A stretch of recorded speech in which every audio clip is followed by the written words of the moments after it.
پیغمبر علیه السلام په باب کې مشوره وشوه. په مشوره کې آخري فیصله د دې دا وشوه چې حضرت پیغمبر علیه السلام به شهید کوو. بیا نو الله اجازه د هجرت وکړه. اوس دلته لږ څه د هجرت قصه وکړو.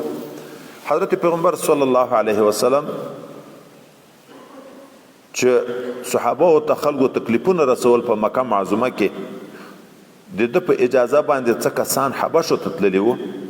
خو یو وخت کې حضرت پیغمبر علیه السلام خپل د هجرت ځای په خوب ولید. هغه د خوب مصداق مدینه منوره وه چې د هغې پخوانی نوم یثرب وه. صحابه و مبارکینو ته ویلې ما ته خو د خوب ځای چې راولیده شو د هجرت ځای داسې د خرما و د ونو وطن مابین د حرتین مدینه منوره راښکاره شوه. نو تاسې هجرت د مدینې منورې په لورې کوئ. دلته چې کوم صحابه ته تکلیف رسېدو مکه معظمه کې روان شو د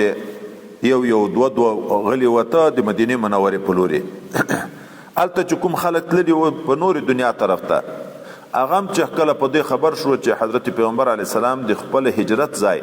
صحابه ته مدینه منوره زاده حلا شرفن ښوولی نو هغه هم را روان شو د مدینې منورې په لوري باندې.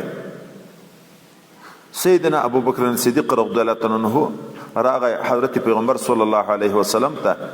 چې که تا اجازه یې زه هم ځم مدینې منورې ته هجرت کوم دا کفار مات ډېر تنګوي. نبی کریم صلی الله علیه وسلم ورته علی رسلک ته آرام شه تلیوار مه کوه. امید ده چې ما ته به خدای پاک اجازه د هجرت وکړي ته به مې بیا ملګری یې. حضرت صدیق اکبر رضی الله تعالی عنه په دې خبره نهایت زیات خوشحاله شو چې زه به د پیغمبر علیه السلام د لیارې ملګری کېږم. نو دوه اوښانې واخیسته د هجرت په نیت باندې چې په یوه به زه ځم په یوه به پیغمبر علیه السلام ځي. او دغه اوښانې ښه ساتل 4 میاشتې انداز د دا اوښان وساتل د هجرت په انتظار باندې. ام المؤمنین حضرت عایشه صدیقه رضی الله تعالی عنها چې په مکه معظمه کې حضرت پیغمبر علیه السلام د دې سره کوزده کړه یې موږ تاسې په ژبه باندې دا د 6 کالو وه. واده خو بیا په مدینه منوره کې په جوړ کړو چې 9 کالو وه. نو تا ویایي چې ما چې په یادیږي په مدینه منوره مکه معظمه کې هر ورځ به 2 وخته حضرت پیغمبر علیه السلام د موږ کور ته راتلو. سهار مازدیګر 2 وخته به د موږ کور ته راتلو. او ما خپل مور و پلار بېدینه نه دي لیدلي. زه چې په ښه بد پوه یم دی د نبي علیه السلام باندې مخکې نه له ایمان راوړی و دا د دین تعلق موجود و. یوه ورځ د غرمې ټیم ده د حضرت عایشه رضی الله تعالی عنها مشره خور حضرت اسما رضی الله تعالی عنها د غرمې په ټیم کې را ننوته. صدیق اکبر رضی الله تعالی عنه ته ویایي چې رسول الله صلی الله علیه وسلم راغی او قناع دا چې سړی د ګرمۍ نه دا څادر داسې په سر باندې واچوي سیوری جوړ کړي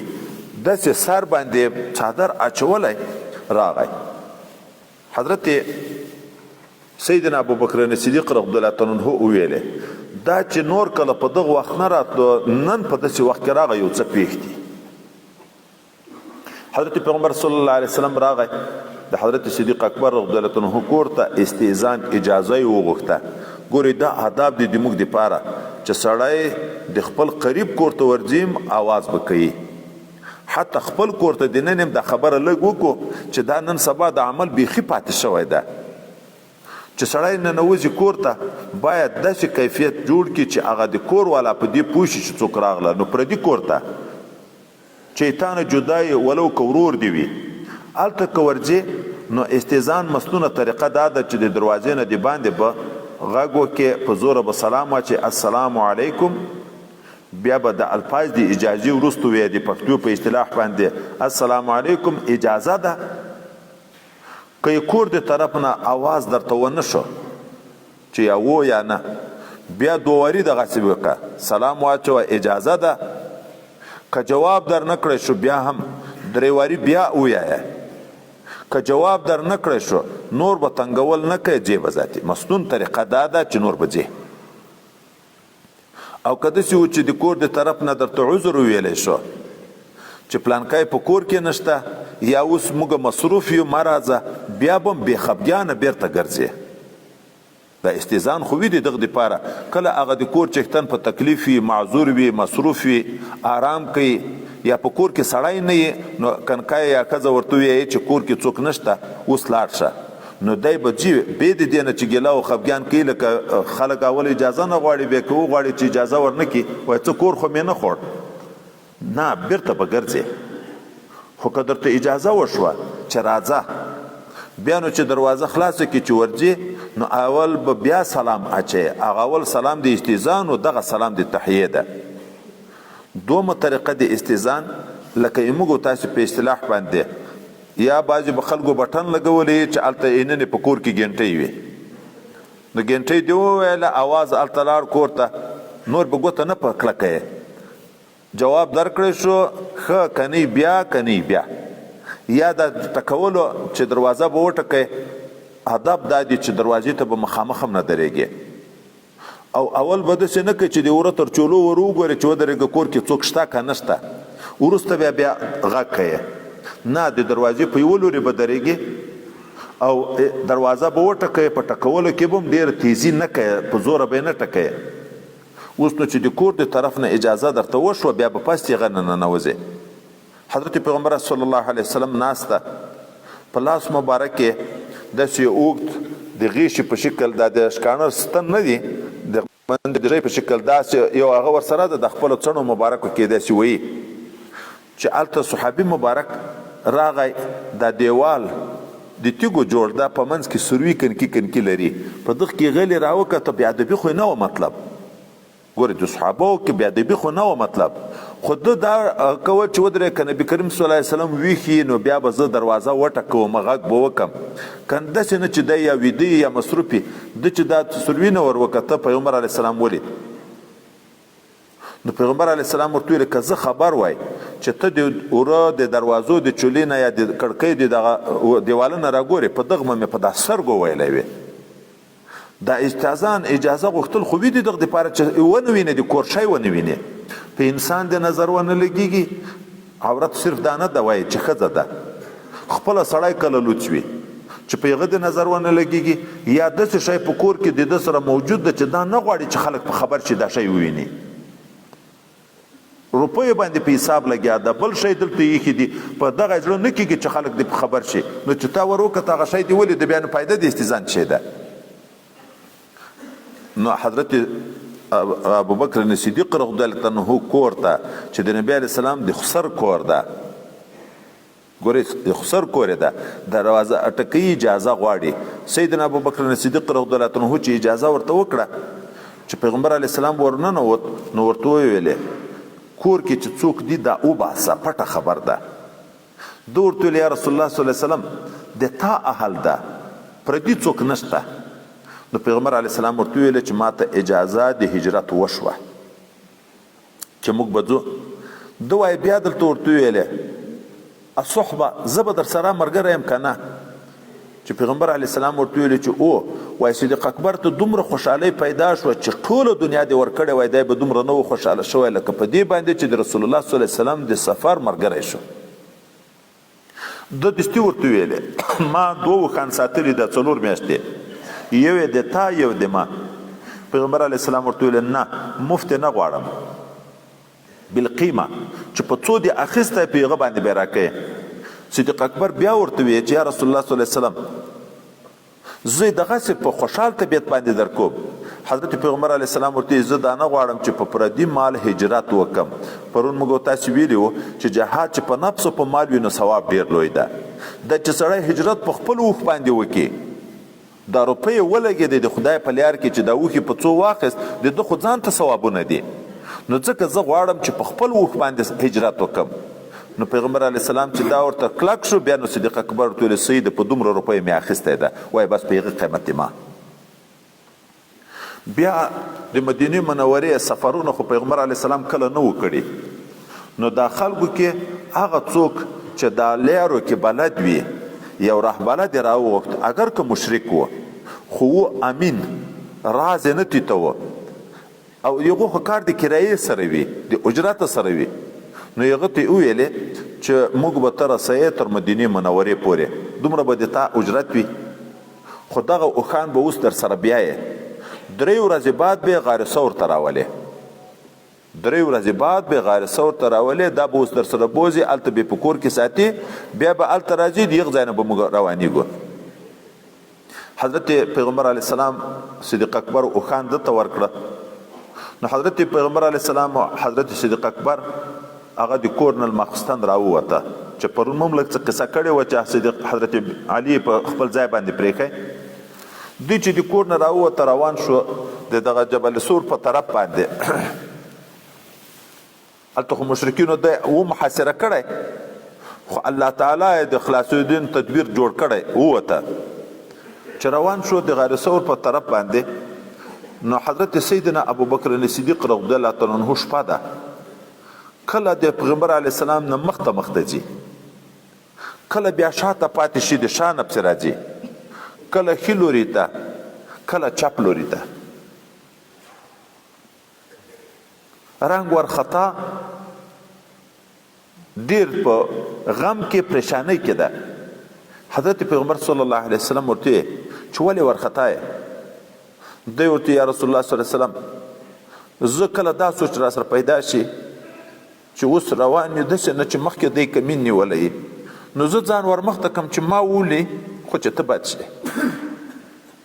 کله بیا سوچ د طلب را پسې پیدا شي چې د شا د لوري نه به لښکر پسې راوتلی، نو زه شاته ورپاتې شم چې ما ولي خو چې ته بد شي. کله خیال د دغه اړخ وي چې دغه طرف ورته څوک د لیارې نه وي پټ، یغه ښي طرف ته شمه چې ما ولي خو چې ته بد شي. کله چپ طرف ته کېږم د دې دپاره چې که دغه طرف ته څوک وي چې ما ولي خو چې ته بد شي. ځکه مړ شوم، یو انسان یم، خو که ته د دنیا نه لاړې د دغه دین سلسله ټوله منقطع کېږي. حضرت عمر فاروق رضی الله تعالی عنه په دور خلافت کې چې د ده صفتونه ډیر شو، کارنامې ډیرې وکړه، چې دی پوه شو خلکو د ده صفتونه ډیر کړه تر صدیق اکبر. نو یو ورځ په یو غټ مجمع کې وایي د ما د ټول عمر اعمال زه په دې خوشحاله یم چې ما ته د صدیق اکبر د یوې شپې عمل خدای پاک ثواب راکړي، د ما د ټول عمر عمل ثواب د ده وي، یا د یوې ورځې شپه. دغه شپه یادوي چې د هجرت شپه ده، چا د داسې تکلیفونه تېرول، قربانۍ ته ځان تیار و، په رسول الله صلی الله علیه وسلم ځان قربانوه، مخته ځه، شاته ځه، ښي لوري ته، چپ لوري ته، چې زه د شهید شم خو چې رسول الله صلی الله علیه وسلم بد شي. او د ورځ نه هغه ورځ مراد ده چې رسول الله صلی الله علیه وسلم د دنیا نه سفر وکړو. هلته بعضې خلک کفر ته واوښته، مرتدین شوه، بعضې مانعین د زکات شوه. چې حضرت صدیق اکبر خبر شو، اعلان د جهاد وکړه. سیدنا عمر فاروق رضی الله عنه ورته وی چې ته نرمي کوه، دغه خلکو په مقابل کې د اعلان د جهاد وکړه. هلته خو هغه نبی علیه السلام ویلي دي چې زه مامور یم په دې چې جنګېږم د مشرکینو سره تر هغه وخته پورې چې کلمه شریفه ووایي، چې کلمه ووایي ځان مال معصوم شو. دا خلک خو کلمه ګوی دي، کلمه خو وایي خو یو زکات نه مني. سیدنا ابوبکر صدیق رضی الله عنه دته خوش کې کوي، په جاهلیت په دور کې ښه کلک وي، اوس په اسلام کې بزدله شوې. ما دې په خدای قسم یې، داسې الفاظ ورته دي، ما دې په خدای قسم یې چې یو سیرلی پیغمبر علیه السلام ته په زکات کې ورکو، د مانې منې کې زه به جهاد ورسره کم، زه به ژوندی یم، په دین کې به څوک نقصان راولي. زکات حق د مال ده، لکه لمونځ چې حق د بدن ده، چې لمونځ پرېږدي مرګ روا ده، نو چې زکات پرېږدي مرګ روا ده. سیدنا عمر فاروق رضی الله عنه وی چې زه پوه شم چې خدای پاک د ده شرح صدر کړی ده مقاتلې ته د دې سره، او هغه پیدو باندې خدای پاک زم پوه کړم. نو د ما د ټول عمر اعمال د دغه یوې ورځې عمل چې خدای پاک ماته ثواب راکړي، یا د یوې شپې. چې روان شو په لیارې باندې تر دا غاره پورې چې ورسېده، نو هلته غار ده، د توره شپه، د غره او د غار حال معلوم نه ده. نو چې غار خولې ته ورسېده، بیا پیغمبر علیه الصلاة والسلام ته وایي چې ته به دلته انتظار کوې، زه اول ورننوځم په دا غار کې که داسې درندګان او حشرات شي ودي چې چلو چې ما وچیچي خو چې ته بد شي. چې ننوت غار ته، وایي دا غار یې داسې په لاس مبارک باندې صفا کړو، بیا په تیوره شپه د تیاره ده، داسې ګوتې وهي په غره کې، د غار کې غارونه دي. نو خپل څادر مبارک راواخیست، څادر چیرې کې د غار په بند کې، څادر چیرې کې غار په بند کې، د غارونه یې نور ټول بند کړه. دوه غاره پاتې شو او د ده څادر خلاص شو. بیا یوه کې د یوه پښه پونده کېښوه، دا بل کې د بلې پښې پونده کېښوه. پس د غنې پیغمبر علیه السلام ته غږ ور وکړو وایي راځه. پیغمبر علیه السلام ورننوت، د ده په غېږ مبارک یې سر کېښی، پیغمبر علیه السلام ویده شو. هلته په غار کې مار ده، مار د راوتلو کوشش کوي، صدیق اکبر لیارې ټولې په بندې کړې. اخر مار د ده پښه مبارکه چې دا په دغه ځای په پښه وچیچو او یو وارې نه څو وارې وچیچو.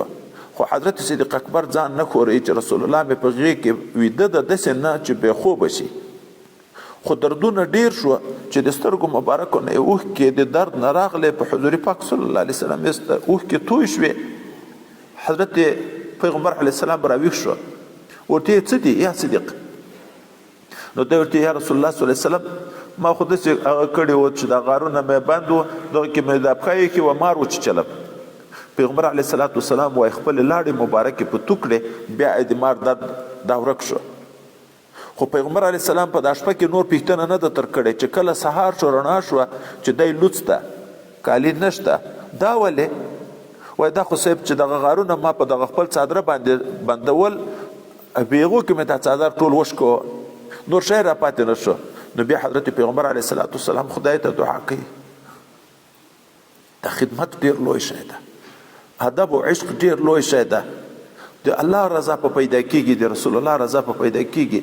رسول الله خوشحاله شو، الله ته دعا کوي ای خدای متعالی ته صدیق اکبر په قیامت کې په جنت کې د ما په درجه کې راسره یو ځای کې. وای الله تعالی د طرف نه زیری پوه شو چې بس دعا مې د قبوله کړه، دی به په جنت کې د تا په درجه کې د تا سره اوسېږي. اوس خدای پاک د حفاظت اوس بندوبست ته ګورئ. دا چې دوی په غار کې پټ شو، هلته کفار چې سهار راویښ شو چې پیغمبر علیه السلام خو نشته، دا خو حضرت علی دی ته په ځای باندې ده. نو کفارو چیغه ویسته، هر لیار باندې خلک روان شو. اعلان یې وکړ چې چا دوی دواړه شهیدان کړه یا یې موږ ته په لاس راکړه، د سړي په سر به 100 اوښان ورکوو، دیت د پوره سړي اعلان مقرر کړو. نو دا پلې پسې واخیست، د غار په لوري روان شو. هلته خدای دې متعال کوترې ته حکم وکړو، هغه راغله د غار په خوله کې، هلته ځاله جوړه کړه، هګۍ ویې کړې. دا غڼې جالکۍ دا راغله د غار په خوله باندې جال جوړ کړ. کفار چې ورنږدې شو، دومره ورنږدې شو چې هلته صدیق اکبر د لاندې وکته، پښې ولیدې. او دا بیا په معجزاتو مبارکو د پیغمبر علیه السلام کې راځي چې انبیاء سابقینو ته خدای کوم شی ورکړي، ده ته یې ورکړي. حضرت داود علیه السلام ته خدای پاک اوسپنه پسته کړې وه چې په لاس باندې به سره جدا کوله، زغرې به جوړولې. ده ته خدای پاک تیږه پسته کړه. د یغو د واقعاتو نه یو دغه ځای کوي، وایي دغه تیږه چې حضرت صدیق اکبر رضی الله عنه او پیغمبر علیه السلام د نن په دغه غار کې تکیه وکړه چې د پیغمبر علیه السلام بدن مبارک څنګل د کومې تیږې سره لګېده، دا داسې ورته پسته شوه لکه په خټه کې چې کېږدې.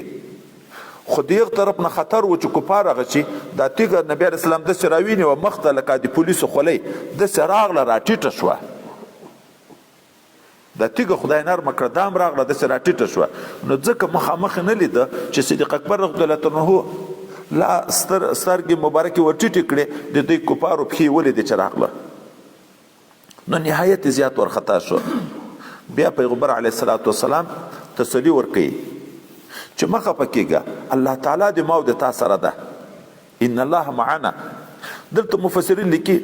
وایي د حضرت صدیق اکبر د فضیلت چې نور هیڅ شی نه وایي. هلته خو موږ احادیثو کې چې د مناقب ګورو، بې حده زیات صفتونه پیغمبر علیه السلام کړي.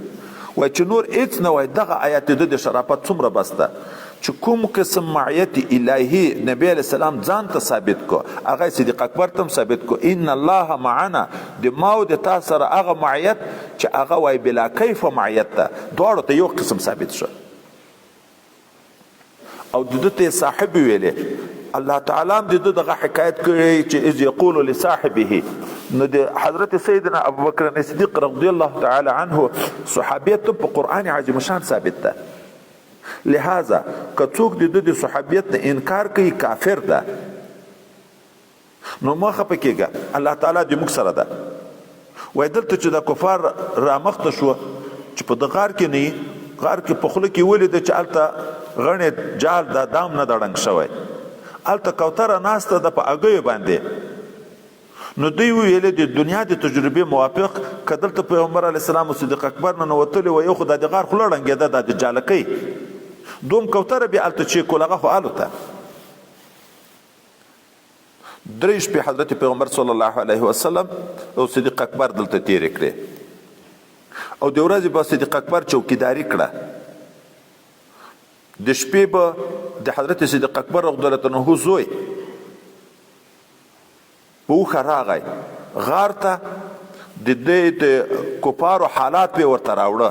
چې نن یې داسې فیصله د تاسې په باب کې وکړه، نن یې داسې وکړه. بیا به د پیشلمي په ټیم بیرته ځان رسوه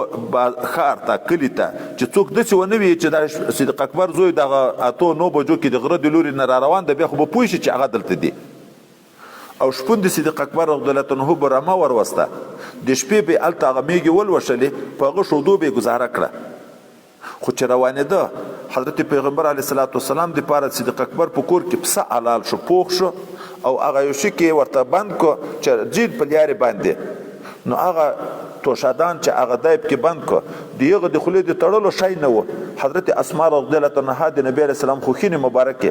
مخکې خو لنګونه وه د ښځو، په دا لنګ به ښځو د احتیاط دپاره برسیره یو بله لکه کمربند ملا تړله چې لنګ کله خلاص نشي. نو د خپل لنګ مبارک را خلاص کو او په منځ نیم کو. 2 قول دي، یو قول دا ده چې نیم باندې د نبی علیه الصلاة والسلام د خوراک شی هغه وتړو، نیم بیرته تر ملا وتړو. یو قول دا ده چې په نیم باندې د غوښه وتړله، د پسه، او په نیم باندې د ژی خوله وتړله. د دغې وجې نه نبی علیه السلام ورته ویلې خدای پاک د دغه کمربندو په عوض کې به تا ته د جنت کمربندونه درکوي. مسما په ذات و نطاقین باندې شوه. ما درته مخکې ویلې ګورئ د مشکل په وخت کې کومک د یو څادره نیمایي کولم سبب د بشارت د جنت وګرځېده چې تا ته به د دغه په عوض کې خدای پاک د جنت کمربندونه درکوي. 3 شپې بعد چې هلته دوی زندګي کړه، دوی چې کوم څوک د لیارې دپاره غوښتی و هغه اوښان وروسته. اوښان یې وروسته، حضرت پیغمبر علیه السلام او صدیق اکبر رضی الله عنه دا ورسره شو. دلته د صدیق اکبر رضی الله عنه یو غلام و فحیره، دا یې د ځان سره ملګری کو روان شو. مدینې منورې په لوري باندې ځي، خو دا عمومي لیار پرېږدي په داسې لیار چې خلک یې ونه ویني، هغه ماهر په داسې لیارې بیایي. یو ځای کې چې دی تیر شو، چا ولیده د لرې نه، هلته خو نو ټول خلک ګرځېده، د 100 اوښانو اعلان و د سړي په سر باندې لکه دا نن چې ډالر اعلانوي، هلته اعلانونه شوي وو. نو یو څوک ورغله، هلته څو کسان ناست دي، هغو ته یې ویلې چې د دریاب په غاړه هغه لیار باندې ما څه کسان ولیده چې لاړه، غالبا د نبي علیه السلام نوم مبارک یې واخیست چې دا او صدیق اکبر او دا ملګري دي. سرقه ویې چې زه پوه شوم چې دي خو دغه، خو د دغه دپاره چې انعام څوک رانه ونه ګټي. وایي ما ورته ویلې نه، ما وپېژنده، هغه خو ما ولیده پلانکی او پلانکی و چې په دغه لیار لاړه. بیا یم یو ساعت په دغه مجلس کې کېناستم چې څوک ګمان ونه کړي. پس دغه نه غلی جګ شم، کور ته لاړم، اوښ مې آس مې تیار کو، او مینځې ته مې ویلې چې زه په دغه لیار وځم، ته به د آس په دا بله لیار باندې پسې راوباسې. نیزه مې راواخیسته، نیزه مې هم په مځکه څکوله، په جګه مې نه نیوه چې څوک یې هغه پړکای ونه ویني. نو چې هلته مې آس یې راوست، نو په آس پسې سپور شوم، نیزه مې واخیسته، اوس د شهادت په نیت باندې چې صدیق اکبر او حضرت رسول الله صلی الله علیه وسلم شهیدان کړم، انعام وګټم، سلسل اوښان. دوی به پالونه کته چې دا کار وکم که نه وکم. نو کڅوړه کې غیشې دي، هغه غیشې ته یې لاس کړه، چې غیشې یې راواخیست، په غیشې دا لیکلي دي چې مکه دا کار. خو ده بیا هم هغه خپل دستور موافق هغه یې پرېښوه، پسې روان شو. حضرت پیغمبر علیه السلام به یوه طرف ته بل طرف ته نه کته، صدیق اکبر رضی الله عنه ډېر کته یوه طرف ته بل طرف ته، ځکه خو په ځان نه ډارېدو، په پیغمبر علیه السلام باندې ډارېدو. چې یو وخت کې ولیدو چې په آس باندې سپور سړی نیزه ورسره راپسې رانږدې شو، راغی. نو حضرت پیغمبر صلی الله علیه وسلم ته ویې چې په اوس خو سړی راپسې راورسېده. پیغمبر علیه الصلاۃ والسلام څخه خیرا وکړي آس ګونډې باندې ولوېدو سړی کوز ولوېدو آس جګ شو د چې بیا پالنامه راواخیسته چې وایي که ته بیا ورته چې مکه خدای بیا پسې سپور شو چې دواري پسې نږدې شو چې دا خو را نږدې شو پیغمبر علیه السلام خیرا وکړې د ده د آس پښې په وچه مځکه باندې تر زنګنو پورې ننوتې چې د آس په زور باندې ووایه د پښې رایستلې چې ګردونه پسې راپورته شوه پوه شو چې زه یې نشم ویلی پوه شو نو ذاتي وویلې دی ته غږ ورکړه چې زه پوه شم چې تاسې څه الفاظ د ما په باب کې وویلې یعنې خیرا مو وکړه ما ته خیرا مه کوئ ما در سره وعده ده چې زه په تاسې کار نه لرم چې څه خدمت رانه غواړئ زه اوس بس د تاسې خدمت ته تیار یم حضرت پیغمبر علیه السلام ورته ویلې نور خدمت نه درنه غواړو بیرته چې په دغه لار وګرځېدې که څوک په موږ پسې راتله هغه منې کوه بیا د معاهده لیکلم تر واخیسته د پیغمبر علیه السلام نه زړه ته یې خدای ور واچول چې وخت به دا غالبه کېږي وایي که کله تاسې غالبه شوئ چې د ما سره داسې یو خط وي چې بیا به په ما کار نه لرئ دغه خط یې ورکړه نو وای اول د ورځې دښمن و خدای وروسته د ده نوکر جوړ کړه بیرته راوګرځېدو چې په لیارې به څوک پسې راتله هغو ته ویلې چې دا لیار ما ټوله کتلې ده نشته په دغه لیار باندې څوک نشته نه دي تللي بیرته بېتاوول هلته په مدینه منوره زاده حلا شرفن کې خلک خبر شوي و چې پیغمبر علیه السلام راوتلی ده د هجرت په اراده باندې نو استقبالیه ته به راووته خلک تر ډیره پورې به راغله ورځ به تر ډیره تیره کړه انتظار چې دی به نه شو ښکاره بیرته به لاړه 3 ورځې هغه استقبالیه کوله په دغه ورځ باندې هغه استقبالیه ته راوتلي دي چې دی خیال شو چې نور نه راځي بیرته تللي بیا یو یهودی د څه کار لپاره بام ته ختلی چې بام ته ختله چې د لورې نه یې ولیده چې پیغمبر علیه السلام او صدیق اکبر رضی الله عنه او هغه غلام ورسره دا را روان دي نو بې اختیاره یې وایي په زوره نارې کړه چې مسلمانانو هغه تاسې چې 3 ورځې د چا انتظار کول هغه راورسېده د خوشحالۍ نه د مدینې منورې خلکو تور یو غیش یې واخیسته او مخ ته یې منډې ورشروع کړې حتی کنکیو هلکانو الجنوب نارې ویلې چې رسول الله راغی حضرت انس وی چې په کومه ورځ دی راننوت مدینې منورې ته مدینه منوره ټوله منوره وګرځېده چا صدیق اکبر نه به چې په لیارې هغه خو تجارتونه ډېر کړي پوښتنه به یې وکړه دا چیرې ځئ هلته څه کار ده دا څوک ده در سره ده به ورته ویلې دا راحواله د ماته لیار راښیي مراد لیار د اسلام او چې دین راښیي خو خلکو ته به یې دا ویلې هلته عامو خلکو نبي علیه السلام نه پېژنده صدیق اکبر په ویښتانو مبارکانو کې سپین لګېدلی و د رسول الله صلی الله علیه وسلم نه و لګېدلی د دې خیال دا و چې دا صدیق اکبر پیغمبر ده نو د هغه سره به غږېده پیغمبر علیه السلام خاموش ناست ده دا ستړې مشې تېرې شوې چې کله لمر راغی په پیغمبر علیه السلام صدیق اکبر رضی الله عنه جګ شو د لمر طرف ته یې څادر ونیو چې د پیغمبر علیه السلام باندې لمر ونه لګېږي دلته پوه شو صحابه دا نوي انصار مبارکین چې پیغمبر خو هغه ناست ده چې دا بل خادم د خدمت کوي بیا پیغمبر علیه السلام ته خطاب شروع شو پیغمبر علیه السلام بیا ورته چې نږدې کور د چا ده حضرت زید بن ارقم ورته چې ما وایي ځای حضرت ابي ایوب انصاري بیا هغه ته ځي دغه د هجرت قصه مختصره نو حضرت پیغمبر علیه السلام سره په داسې حال کې خدای نصرت کړی چې نور څوک د نصرت نه و دی او صدیق اکبر روان و نو خلکو ته تنبیه ورکړي چې که تاسې نه کې اصل حفاظت الله تعالی کې د صدیق اکبر د رسول الله صلی الله علیه وسلم سره په ډېرو وجوهاتو مناسبت موجود و بخاري شریف کې چې نبی علیه السلام راغی کور ته اول وحی چې راغله ام المؤمنین ته ویې چې زه په ځان وډار شم ام المؤمنین د تسلي دپاره ورته نه په تا کې نیک اخلاقي ده ته د مسکینانو سره همدردي کوې د یتیمانو سره همدردي کوې د میلمنو قدر و عزت کوې د مسلمان قریبانو سره وسیله رحمي کوې داسې صفات چې په چا کې وي هغه خدای پاک نه رسوا کوي صدیق اکبر چې کله هجرت کو هم هلته چې څوک ورته مخته شو ابن دغینه یې هم دغه الفاظ ورته ویلې حضرت پیغمبر علیه السلام د یهودو د لاس نه زهر په خیبر کې وخواړه چې الله پوه که هغه پسې چې ورته زهر ورته ګډ کړي و خدای پاک دا وساتو تر مرګه د مرګ وخت کې هغه زهر و اثر راپورته شو چې شهادت حکمي خدای پاک ورته نصیب کړ چې هغه درځه محسوس کوم چې هغه کوم زهر ما په خیبر کې خوړلی صدیق اکبر هم په هغه زهر وفات شو چې کوم مار چې چلی ووایي هغه زهر به هلته د ذوالقرنین په وخت کې هغه زهر اثر راپورته شو. د چیچلو شی هم کله داسې چې په خپل میعاد باندې بیا بیا راتازه کېږي بیا راتازه کېږي. دواړو ته خدای پاک د زهر او یو د انسان په لاس ورکړ شوي زهر د هغه نه حکمن شهید شو، بل د مار چیچلو زهر د هغه نه حکمن شهید شو صدیق اکبر رضی الله تعالی عنه. نو الله تعالی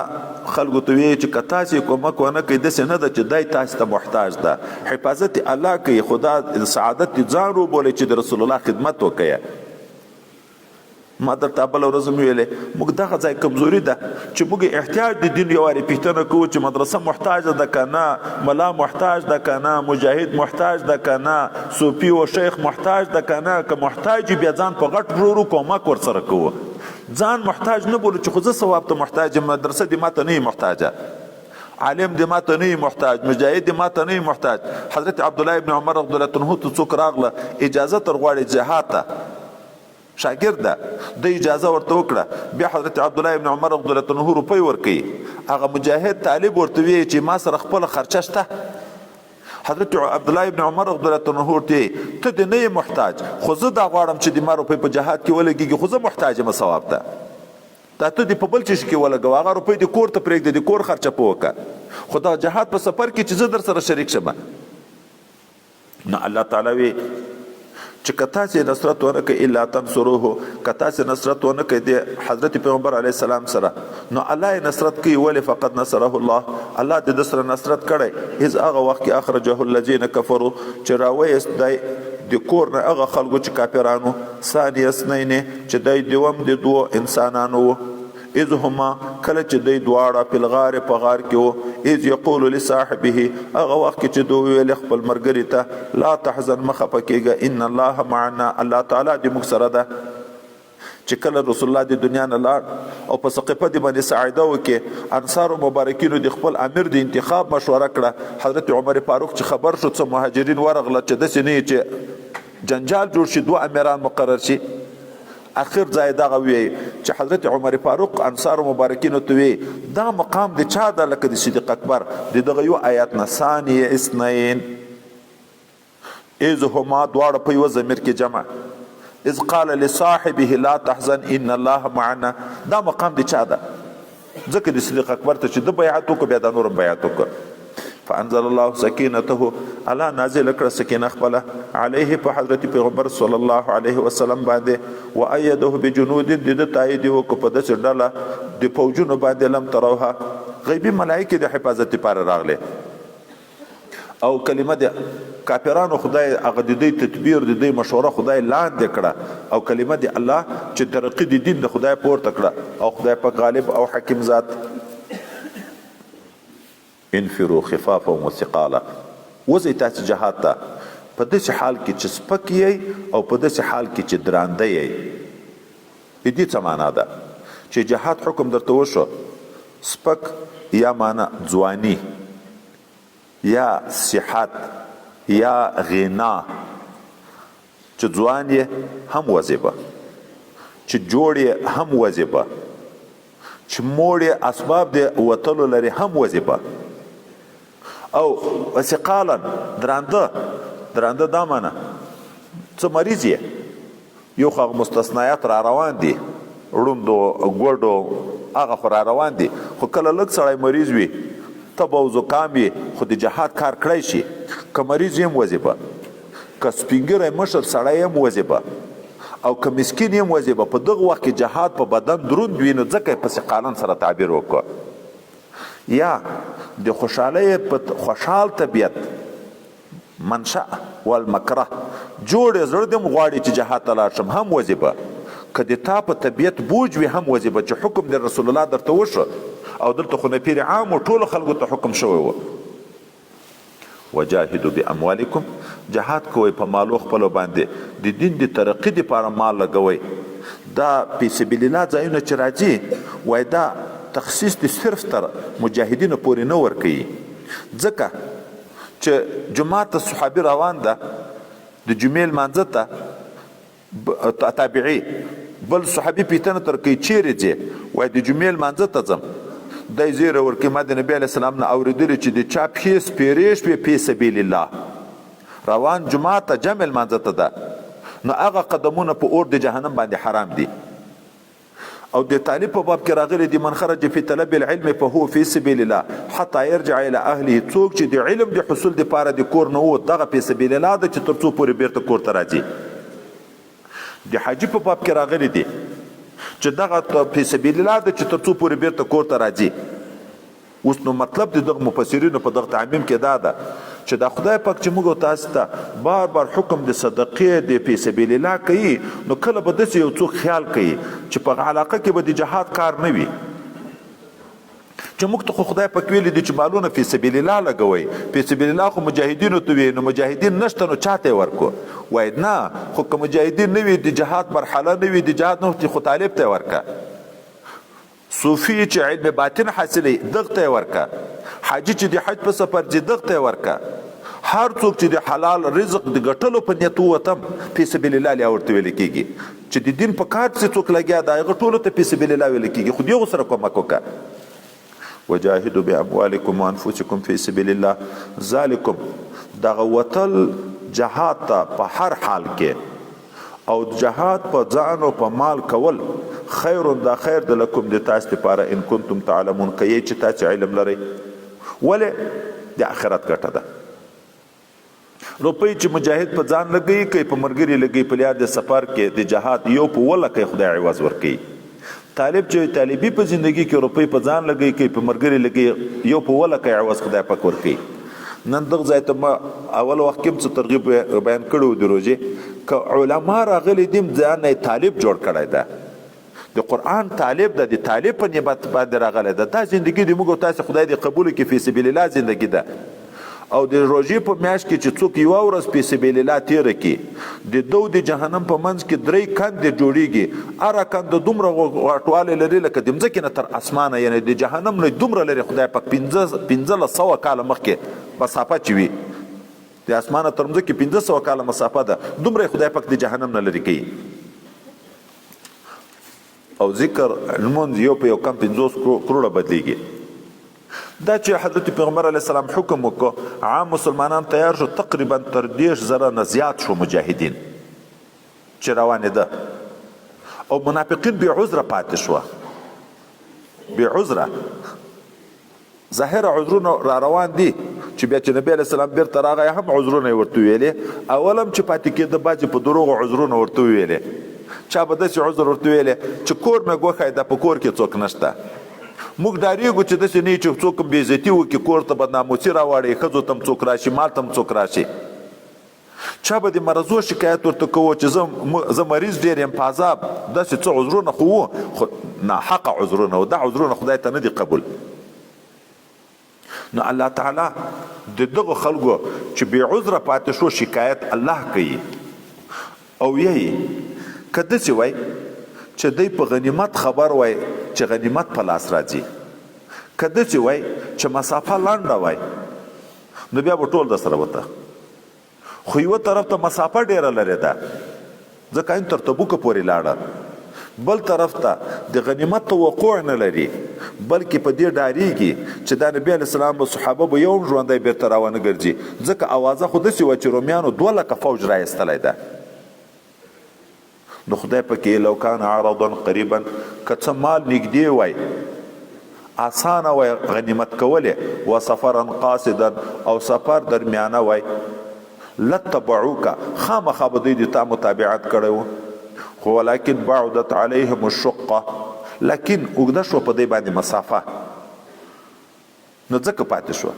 خو الله مخکې نه پیشنګویي کوي وسيحلفون بالله زرد بیا به قسمونه درته خوري په خدای چې لو استطعنا که د موږ طاقت وای لخرجنا معکم موږ به در سره وتلي وو او په دغه قسمو باندې په دغه جهاد پاتې کېدن باندې یهلکون انفسهم خپل ځانونه تباه کوي والله یعلم خدای پاک عالم ده انهم لکاذبون چې بېشکه دوی دروغجن دي. دا چې جهاد ته روانېده په د اخري ورځ باندې څه منافقین راغله عذرونه ورته شروع کړه ما کور ګوښی ده زه څه مریض یم نبي علیه السلام به ورته ویل چې پاتې شه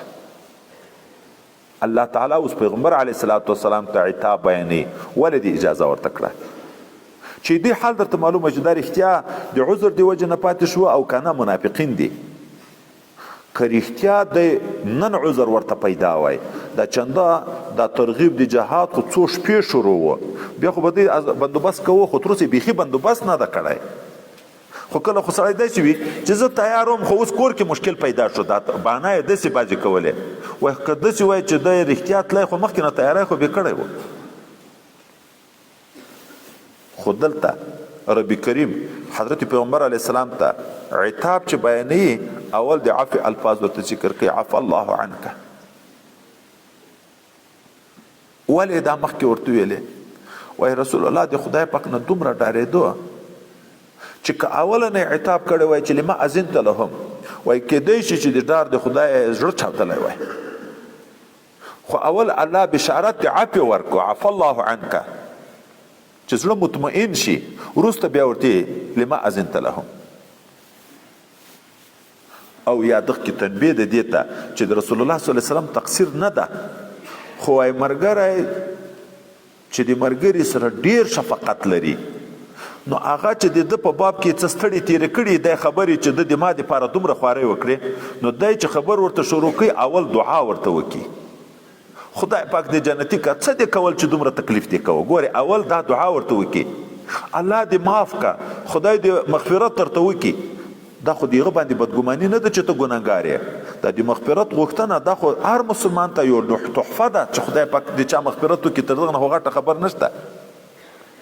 خود لکه مرګری چې مرګری ته اول دعا وکړي اظهار د شفقت بیا ورته ولې د ځان دومره ستړی کوه نو عفا الله عنک عفو وکړه الله تا ته لما اذنت لهم ولې دې اجازه کړه دوی ته د پاتې کېدو حتی یتبین لک الذین صدقوا تر څو پورې به دې اجازه نه کړه چې تا ته ښکاره شوي وای هغه کسان چې رښتوني عذرمند دي وتعلم الکاذبین او تا معلوم کړي وای دروغجنان دغه نه مخکې نبی علیه السلام منافقین خو نه پېژنده خو وروسته بیا خدای دې متعال د منافقینو نومونه ور وښوه په آیاتو ثابت شو او یو منافقینو نومونه خو وروسته خدای پاک منسوخ کړه هغه تلاوت هم د الله رحم ده چې پلار منافق خو زوی مخلص مسلمان عبدالله ابن ابی ابن سلول رئیس المنافقین ده زوی عبدالله نبی بیا مخلص صحابي ده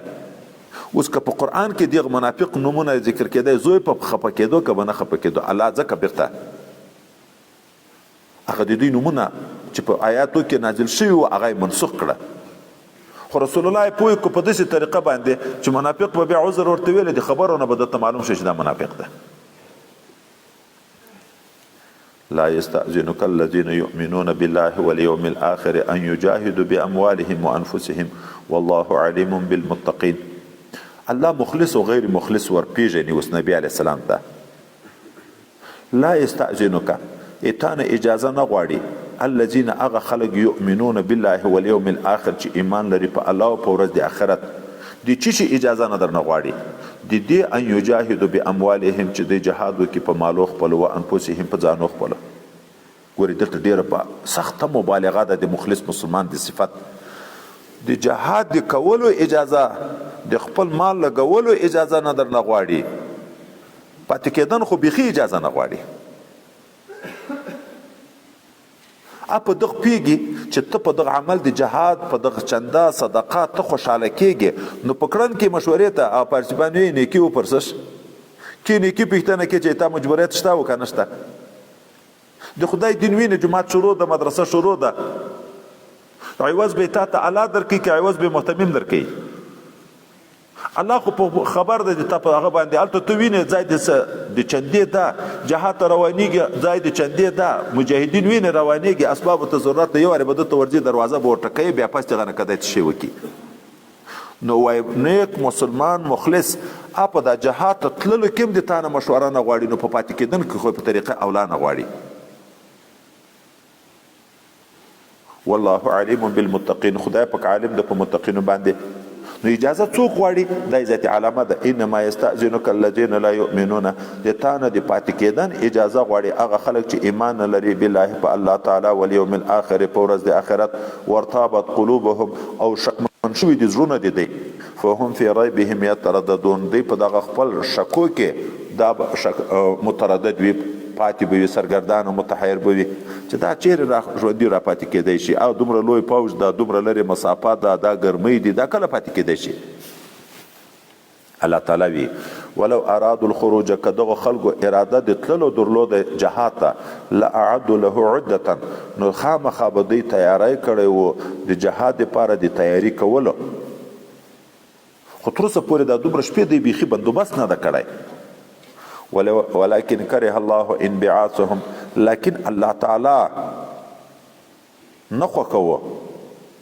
د دې تک جهاد ته خدای دې موږ په حال رحم وکړي سیرت ابن هشام لیکلی دي وای کوم عالم چې په خپل علم عمل نکي په دنیا کې سزا دا شي چې خدای پاک توفیق د عبادت تر واخلي چې کوم عالم د خدای نه ډاریږي وای په دنیا کې علامه دا شي چې سلب د توفیق راشي او چې اعمال او توفیق ختم شو نو په جنت کې خو درجه په اندازه د اعمالو دي د جنت کې غغټو ثوابونه خدای محروم کوي نو دغه منافقینو په تک الله راضي نه وو نو الله چې نو راضي دا دې تګ نه خو کو ځکه ورسته را روان دي چې قتل دي وای مسلمانانو کې فتنې پیدا کولې نو الله تعالی دی سست کړه همت تر ختم کو توفیق تر ختم کو ولكن كره الله انبعاثهم لكن الله تعالی نغور کو پورته کېدل دي چې لاشي جهاد ته فثبتهم نو سست کړه دی او وقيل اقعدوا ویل شو چې کینې مع القاعدين د کېنستون کې خزو سره الکانو سره سپینګیرو سره پاتې شي ان زړه دا خدای ورواچول ځکه د دې اخلاص ونه منافقت او جهاد کې ډېر لوی ثوابونه الله نه غوښته چې دې په ثواب کې شریک شي رب کریم یې په پاتې کېدنې مخه پکېږي لو خرجوا فیکم که دوی وتلي وای دا منافقان په لښکر د تاسې کې ما زادوکم الا خبالا نو به در زیات کړی تاسې ته هیڅ مګر شر و فساد ولا اوضعوا خلالکم او خامخا به دوی چابکي کړې وه په مابین د تاسې کې په شیطانت او نورو بدیو باندې یبغونکم الفتنه تاسو لپاره به وخت فتنه منافق کوشش کوي چې مجاهدینو په صفوفو کې بې اتفاقۍ پیدا کړي او الته مخکې موږ ویلې چې د کامیابۍ یو لوی شی دا ده چې مسلمان به په خپل منځ کې اختلاف نه وي پرون هغه پنځه شپږ اصول چې ویلې چې اختلاف راغی د مسلمانانو په مابین کې قوت ختمېږي نو منافقین چې موجود وي هغه به داسې شیان مجاهدینو ته مخته کوي په امیر به بدګمانه کوي په بل دلګۍ باندې به بدګمانه کوي په خپل منځو کې موږ تاسې نه وینو دواړه ډلې مسلمانې مجاهدینې په خپل علاقه کې کله په عشرو سره جنګي سره وژني کله د ما حدودو ته ما راځو د ما حدودو ته ما راځو وژني خو تم جهاد کوي زم جهاد کوم هدف د دواړو یو ده هغه ته وګورو چې هغه څوک د موږ دښمن ده ته یې وایې او زه به یې ویم دغه منافقین یا نن سبا که نفاق عقدوي نه نفاق عملي خو ډېر ده د عمل په لحاظ باندې ډېر داسې خلک دي چې یو خو مسلمان خو عمل د منافق په شکري خپل منځ کې زه کله ملګري ته ووایم ګورې په دا مدرسو کې موږ تاسو خو اکثره عوام خو کم دي د طالبان ملایان ډېر یو اکثره مدرسو کې د استادانو په خپل مابین کې سره ورانه وي اوس که سړی فکر وکړي تم د مدرسې استاد یې زم د مدرسې استاد یم ما تم تنخواه محتمم راکوي تا تم تنخواه محتمم درکوي تم په تعلیم د شاګردانو لګیا زم په تعلیم د شاګردانو لګیا یم د ما او د تا د جنجال ځای دک شي چې خپل منځ کې حسد سره کوو هغه دغه مخلصین حضرات نه چې هغه ځان مخلص کوي شاګرد به دیغه استاد هم دی دغه به می خو یو ته ځان ور مخلص کوي دغه د خلینو د خبر راو باسي چې هغه بیا ور ریابل ته تاسو د خبر کده کتاب کنوي دا غیر حاضری کوي دا مطالعه نه کوي دا تا کوي دا کوي هغه خپشي دیغه د خلینو بیا خبر راوړي دغه په یو مدرسه کې پراته هیڅ شي نه دي سره شریک دغه نفاق عملی په دغه خلکو کې موجود وي دغه خبر یخته وروړه دغه یخته وروړه حتی نن سبا دا خبره زه ځکه کوم چې لږ دغه متوجه شو خلیفه صاحبان چې سره له دې نه د عوام د صفایي د باطن کوي خلیفه صاحبان خو نو د نور خلکو په نسبت باندې د بزرګۍ دعوا ده صفایي د باطن ده لیکن اکثر ځای کې چې زه اورم خبر شوم خلیفګانی په خپل منځ کې حسد وي سره چې حسد کبیره ګناه باندې سړی لګي به څنګه ولی الله جوړیږي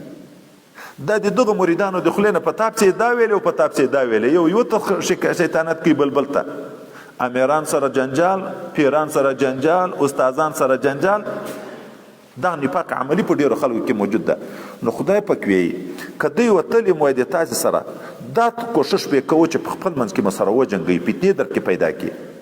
خو بل طرف ته پتا سي کوم سادهګان شته دوی خودي منافقین خو پتا سي کوم سادهګان شته دوی ته وګ نسی موږ مولوی صاحب ته خلیفہ صاحب ته چې څوک خبر وکي موږ وای منی سل په سره کې چې رښتیا راته ویلې دا خو د ما مخلص ده او الته مسلم شریف کې راځي چې چا دی بل خبر در تراوړه خبر به نه مني خو ته به څه کوې اول خو به دغه سړي ته خوشکه کوې چې ولې د مسلمان خبر ما تراوړي دوم به دا عقیده لري چې د بل خبرې تا تراوړه د تا مروړي دا باندې پوه شه چې د بل خبرې تا تراوړه د تا خبرم بل ته وروړي بل ته په هغه خبر باندې عقیده ما جوړوه چې دغه بل سړي سره د په زړه کې حسد پیدا شي چې ولې په ما پسې غږېدلی ته جاسوس هم د دغه مکه او دا مکه چې دغه جاسوس حال بیا هغه ته وړي چې تا نه خو پلانکی راغی ما ته داسې خبر راوړه په ما پسې ولې داسې غږېدلی ولې خو ته هم بېرته په جاسوسي باندې لګیا شوې وفيكم سماعون لهم پتا سي کوم د خلک شته چې غوږ نسی دیته اخو منافقین دي منافقت کوي خو پتا سي کوم د خلک شته چې دیته غوږ نسی نو ځکه فتنې پیدا کیږي والله علیم بالظالمین خدای پاک عالم د په ظالمانو باندې او نبی علیہ السلام ته مسلمانانو ته خدای پاک وی ګوري دغه منافقینو منافقت خو یو داسې نه ده چې دلته په دغه واقعه کې پیښ شو دا خو بار بار دا منافقتونه دی کړی دي لقد بتغوا الفتنه په تحقیق سره لټولې دا غوښتلې دا د تاسو لپاره فتنه من قبل مخکې تر دغه واقعې د تبوک ولې په غزوه د احد کې 300 کسان راتاو نشو چې هغه باید التب کتللی او بیا چې ما ځغه ګوښ چې نبی رسول الله شهید د دې دعوت شروع نکړي چې درته شرک ته بیرته واړو چا ویل عبد الله ابن ابي ابن سلول ته ورشو چې د موږ رابطې جوړې کی دا خو مخکیم کړی دي ولې په غزوه د خندق کې ونه کړه الته براغله په خندق کې ځان ښکارا کو چې زه خو په خدمت لګیایم بیا به اوته بیا به د مسلمانانو حال ورور کفارو ته بیا رسو وقلب لك الامور او دوی اړول دي د تاسو لپاره تدبیرونه چې اوس په کوم کیفیت باندې د دغه دین مخنیوي وکړو حتی جاء الحق تردی پورې چراغ حق وظهر امر الله غالب شو حکم د دین دی الله وهم کارهون او دی بد غنون کی دي پزړه کې ناراضه دي اگر که ظاهر د اسلام دعوا هم لري خو په منافق په دغه پوه شي چې د مجاهدینو د فتح زیری راشي د دې په طبیعت په ډیر بوج راشي ولې خو ځان خو دې مسلمان نه دي او په دغه منافقینو کې یو منافق ده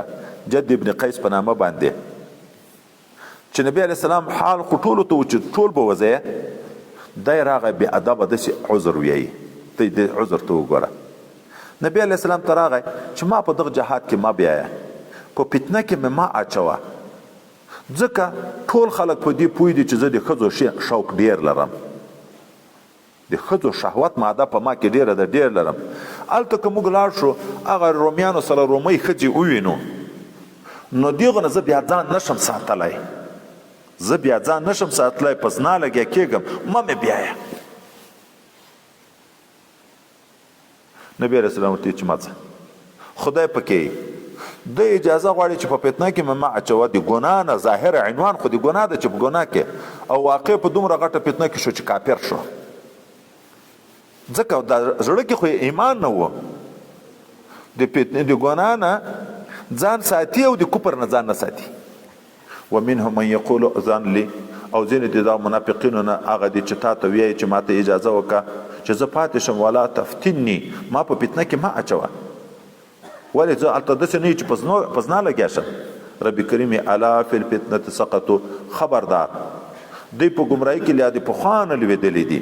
و ان جهنم لمحیطه بالکافرین جهنم احاطه کون که د خامخا په کافرانو باندې او دا د منافقینو علامې دي ان تصيبك حسنه کورسیږي تا ته کوم غزا کې لکه په بدر کې ترقی فتح تسؤهم نو دی په زړه کې خپه کیږي اثر د خفګان دا نه چې چا ته خبر وکړي او د نفس خلاف وي د بل د ترقی خبر وکړي دا خو ظاهر خو چې ډیر ښه شو خو لیکن پرنګ کې خفګان ښکاره شي او چې څوک مخلص وي دوست وي هغه په رنګ کې خوشحالي ښکاره شي دی چې تاسو ته تکلیف ورسیږي نو په زړه کې خفګان دی ته راشي و ان تصيبك مصيبه او کبیاتات ورسیږي مصیبت لکه په احد کې بیا خوشحالي کې یقول قد اخذنا امرنا من قبل موږ خپل تدبیر په خواني ولو ځکه نه لاړو ویخيار و کړي موږ باندې د تکلیفو و يتولوا ګرځي د تانه وهم فرحون دی خوشاله وي د تاسو په شکست باندې په زخمی توب او تکلیفو باندې بیا خوشحالیم کوي خو ته ورته یادې ته مسلمان د پاره غټه تسلی ده الله تعالی دا حکم مکتم ده ای کافرانو ای موږ په شکست تاسو اظهار د خپل خوشحالي مکه موږ ته یو د حسنینو په هر حال کې موجود ده که ظاهره خدای پاک غلبه را کړه فتح منصب شوم خوشحالي ده او که شهیدان شوم خوشحالي ده دا یو دنیوي خوشحالي ده غنیمت شو قدرت شو بل اخروی خوشحالي ده چې شهادت چې د جنت زیری دي نبی علیہ السلام سبحان الله د مسلمان څه عجب حال ده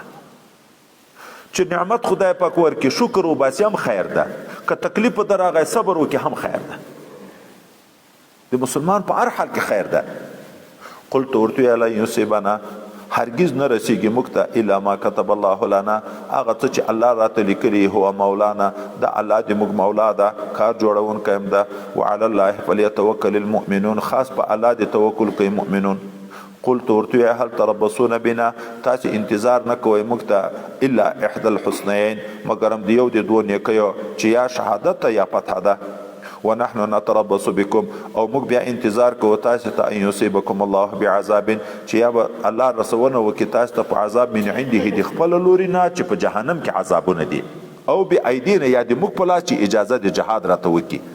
چې پرون موږ ویل چې ورسته حکم د کتاب اهلي کتاب سره د جهاد اجازه راغله یا شرمول په دنیا کې وای حضرت پیغمبر علی السلام ته چې خدای پاک د منافقینو نمونه مور وخو د دغه واقعینه بعد په جمعات کې په منبر ناس ته بیان کوي د جمیل مز د خدای پاک هم د شرمندګي نه وساتي دغه منافقین منځ ته روان دي چې راغله جمعات ته حضرت پیغمبر علی السلام به نظر په ولګي جکشه منافقه وزه موږ سبا په عبادت کې موږ په جمعات کې نه شریک کیږي په نامه یې جکړه پلانکای منافق وزه پلانکای منافق وزه پلانکای منافق وزه فتربصوا انا معكم متربصون تاسو انتظار کوئ موږ هم انتظار کوونکي بیا چې د چندو خبره دی بم څه چندې راوړي خاص کر چې وروسته د توبې په حال کې دي الله دوم دا و شرمول چې د نبی علیہ السلام منې کو چې صدقې به نه تر قبله په دنیا کې ناکامي خدای کارا کړه قلت ورته انفقوا لګوي خپل مالونه په هر شان چې لګوي طوعا فرازا او کرهن یا په زور خلن يتقبل منكم هرگز نه قبليږي د تاسو نه دغه لګول دی مال ولی انکم کنتم قوما فاسقین تاسو یو قوم بشکه د اسلام د دایره نه وتون کې فاسق دي کافر په معنا وتون کې د دایره د اسلام نه نو دا که په خوشحال طبیعت کې که په زور کې دا صدقه نه قبليږي اوس بیا خلکو ته بدګماني په الله نشي پیدا چې اوس خدای پاک د مسلمان عمل ولې نه قبلي الله وی و ما منعهم ندى منع کړی دوی ان دي خبره نه تقبل منهم چې قبول شي دي دین نفقاتهم صدقې دي الا مگر دا خبره د قبولي منع کړی د چې انهم كفروا بالله وبرسوله چې دي کافران دي په الله او په رسول دي کافر عمل خدای نه قبلي او که څوک یې ظاهره خو لمنځونه هم کې هغه د صدقې هم کې ولا یأتون الصلاة الا وهم کسالى نه راځي دی لمنځو ته مګر ډېر سست وي د شرم راځي لمانځه ته یا د ډاره چې ورنشو بیا خو نبی علیه السلام یې د موږ د کافرانو په مابین کې فرق لمونځ ده څوک چې لمونځ نه کوي هغه کافر ده ظاهر خو داسې سخت وعید راغلی دی من ترک الصلاة متعمدا فقد کفر نو هغه چې راځي ډېرې په طبیعت بوج وي او ولا ينفقون الا وهم کارهون صدقې هم نه کوي مګر په زړه کې بد وړونکي ظاهر خو وکړي خو په زړه کې ډېر پورې پتنګ وي خدای پاک د منافقت صفات د موږ تاسو نه لري کی الله دې په ټولو کې واقعي اخلاص پیدا کی د اخلاص عمل چې حضرت پیغمبر علیه السلام تاسو د ما په صحابه او چې سموي که تاسو د احد د غرغو د سره زر صدقه کوي د دې د 1 کیلو صدقې نیمه کیلو صدقې تم نه رسیږي ولی وای د دې په عمل کې چې څومره اخلاص هغه اخلاص په بکې نشته وزن د اعمالو په اندازه د اخلاص ده فلا تعجبك اموالهم ولا اولادهم په تعجب کې دیوانه چې تا ډیر مالونه دي ډیر اولادونه دي چې کافران دي به خدای نازي ولې چې د دنیا ور ډیره کړي سړی ور ډیر کړي الله تعالی و دغه چې د مال او قدرت چې زه کافر ته ور ډیروم دا دلیل دی نه د چې په ما ګران ده تا دې دا په تعجب کې وانه چی انما يريد الله بشک الله اراده لري ليعذبهم چې دې کافرانو ته عذاب ورکړي بها په دغه ډیره دنیا باندې په حیات دنیا په ژوند د دنیا کې وتزهق انفسهم او چې وځي روح دې وهم کافرون په داسې حال کې چې کافران وي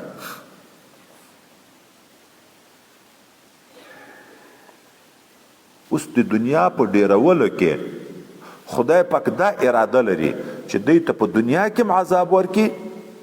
او خاتمه یې ور خراب کړي چې کافر تر دنیا تیر شي دا خاتمه ځای خو صحیح ده د دنیا په ډیرولو کې په دنیا کې عذاب څنګه ده دا خو راحت ده او الله عذاب ولي وای د دنیا په ډیرولو کې دغه باید ټول مسلمانان واوري موږ راحت ولو په څه غم ولګي وای د دنیا په ډیرولو کې عذاب یو خو د ګټلو په لیار ده مسافری به پسې کوي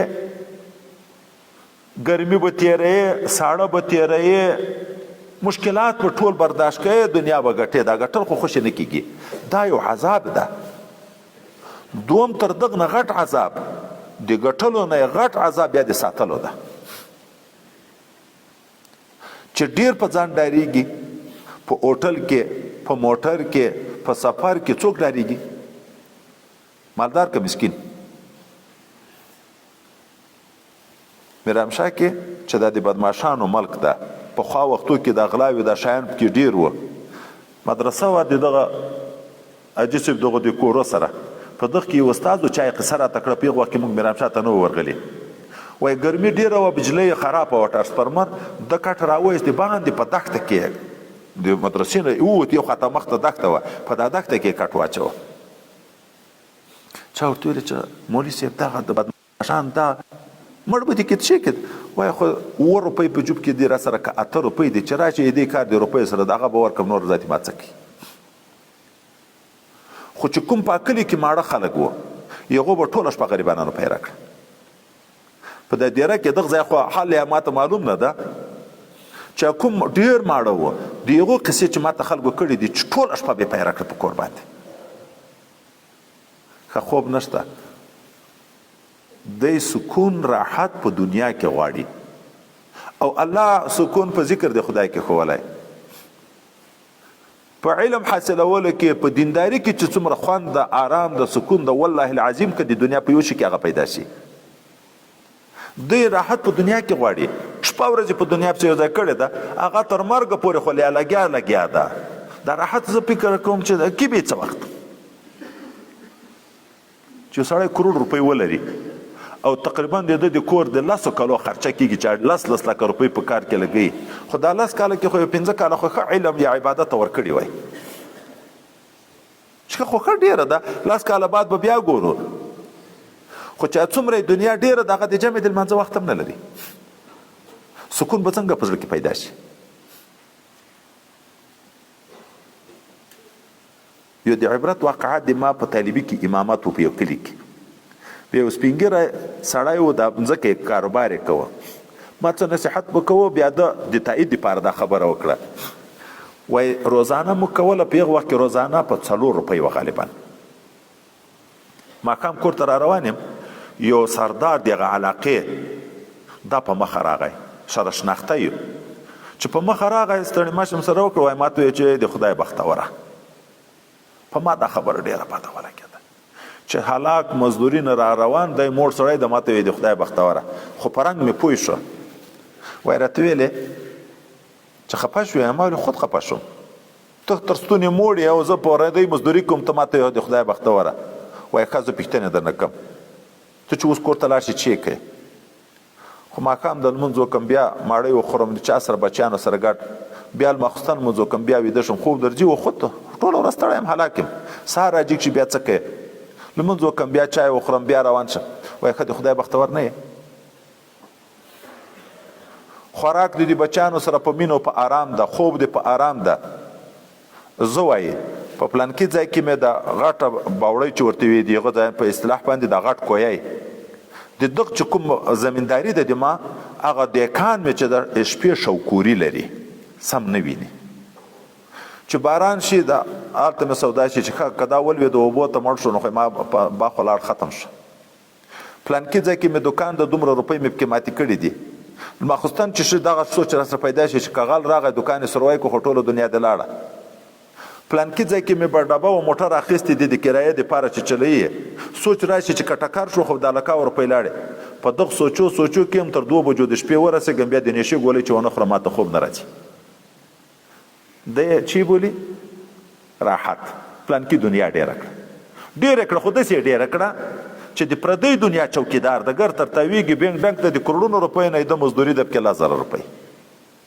تا چې کوم رزق د هغه به خدای پاک درکوي په ډېروالی د دنیا ولاکه ډېره وخورې چې کوم د رزق د هغه به الله درکوي نو خدای نعمتعال یې دا دوی چې دنیا زه ور ډېروم ته په دغه کې ما تعجب کېږه چې خدای څومره ډېره دنیا ورکړې ده خدای په دنیا کې هم دوی ته عذاب ورکوي وایي دواړه قسم هم په ګټلو کې تکلیف ده هم په ساتلو کې تکلیف ده او خاتمه یې په کفر کې ويحلفون بالله دغه منافقین قسمونه کوي په الله باندې چې انهم لمنکم چې بشک دیم د تاسې د ډلې نه دي مسلمانان دي خو ما هم منکم الله په تاکید وی نه دي د تاسې د ډلې نه ولکنهم قوم يفرقون لیکن دا یو قوم دی چې ډاریږي ځکه په خوله کلمه ویي د ډار ویي کني په ځړ کې ایمان نشته او داسې بې غیرته دي که جهاد در سره لاړ بیا به نو ګورې لو یجدون ملجأ کدی پیدا کی ځای دی او پناه کوټه او مغارات یا سرنګ او مدخلا یا د ګډړې غار دومره اندازه کنکای ځای د پټیدن پیدا کیمیو سورای لولو الیه دی به ورګرځي هغه د پټیدن ځای ته وهم یجمحون دی به تیزی کوون کی په منډه به د جهاد میدان نه دی چې لاړم شي شکست په در باندې ګډي چې چیرې د پناه ځای پیدا کی پیغه تر باندې به منډه درنه وي دا خو یو قسم د اعمال او د دې صفات ذکر شو بل طرف ته حضرت پیغمبر علیه الصلاۃ والسلام د تبوک د غزوې د پاره خو څو شپې چندې غوښتي صحابه مبارکینو ارچا د خپل وس موافق کار کوه ګوره حضرت عثمان ذینورین تقریبا ثلث د جیش مجهز کو 1000 درهم 1000 دینار او 900 اوخان 50 آسان دا چې هر صحابي خو یو پیخه د منافقین ناس دي چې چنده 2 نفر راوړه یو مور صحابي د 4000 درهم راوړه بل مسکین صحابي د یغه یو کاسه خرما راوړي صحابه په باب کې راځي او صحابي وي مکته چې نبی رسول الله به چندي غوږ کو چې موږ سره بنو شي لاړو په بازار ته مزدوري بم وکړه پندیتو بم وکړه خو څه شی بم پیدا کړه هغه بم راوړ چندیت منافقین په خپل منځ کې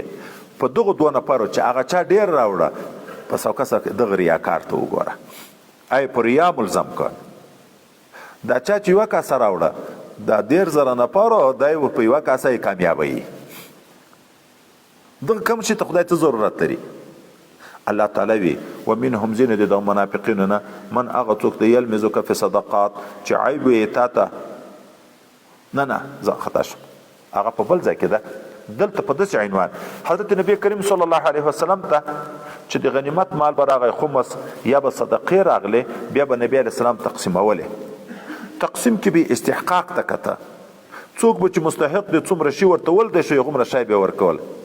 منافقینو به دلته اعتراض کوي وګوره بېعدله العیاذ بالله بې انصافه ته فلانکي ته یې دومره ډېر ورکړه او فلانکي ته دومره کم. خدای دا د دنیا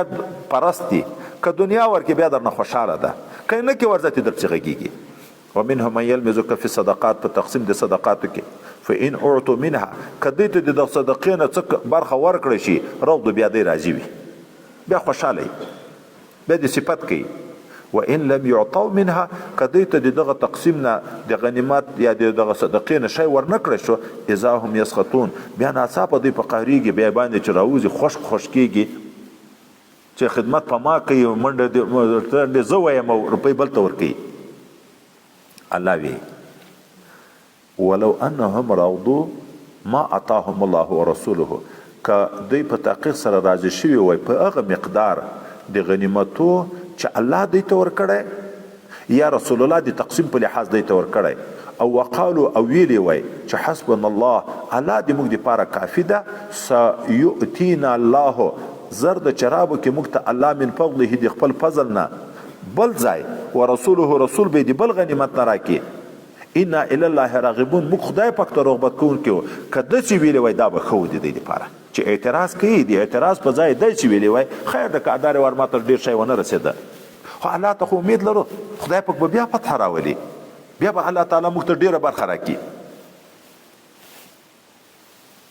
انما الصدقات للفقراء والمساكين والعاملين عليها والمؤلفة قلوبهم وفي الرقاب والغارمين وفي سبيل الله وابن السبيل فريضة من الله والله عليم حكيم. دا چې رسول الله صلی الله علیه وسلم تقسیم کو دوی په تقسیم اعتراض کو الله آیتونه نازل کړ چې مصارف ما رسول الله ته بیان کړي دي چې صدقه به چاته ورکړي نو خلک بیا ولې اعتراض کوي. انما صدقات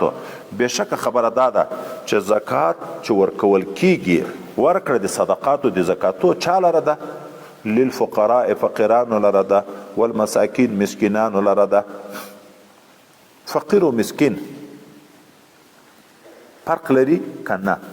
څوک ویي چې فرق په دې کې ده فقیر هغه چاته ویي چې سره له احتیاج سوال نه کوي او مسکین هغه چاته ویي چې د احتیاج په وخت کې سوال کوي. نو نبی علیه السلام ځکه یو ځای کې وی لیس المسکینو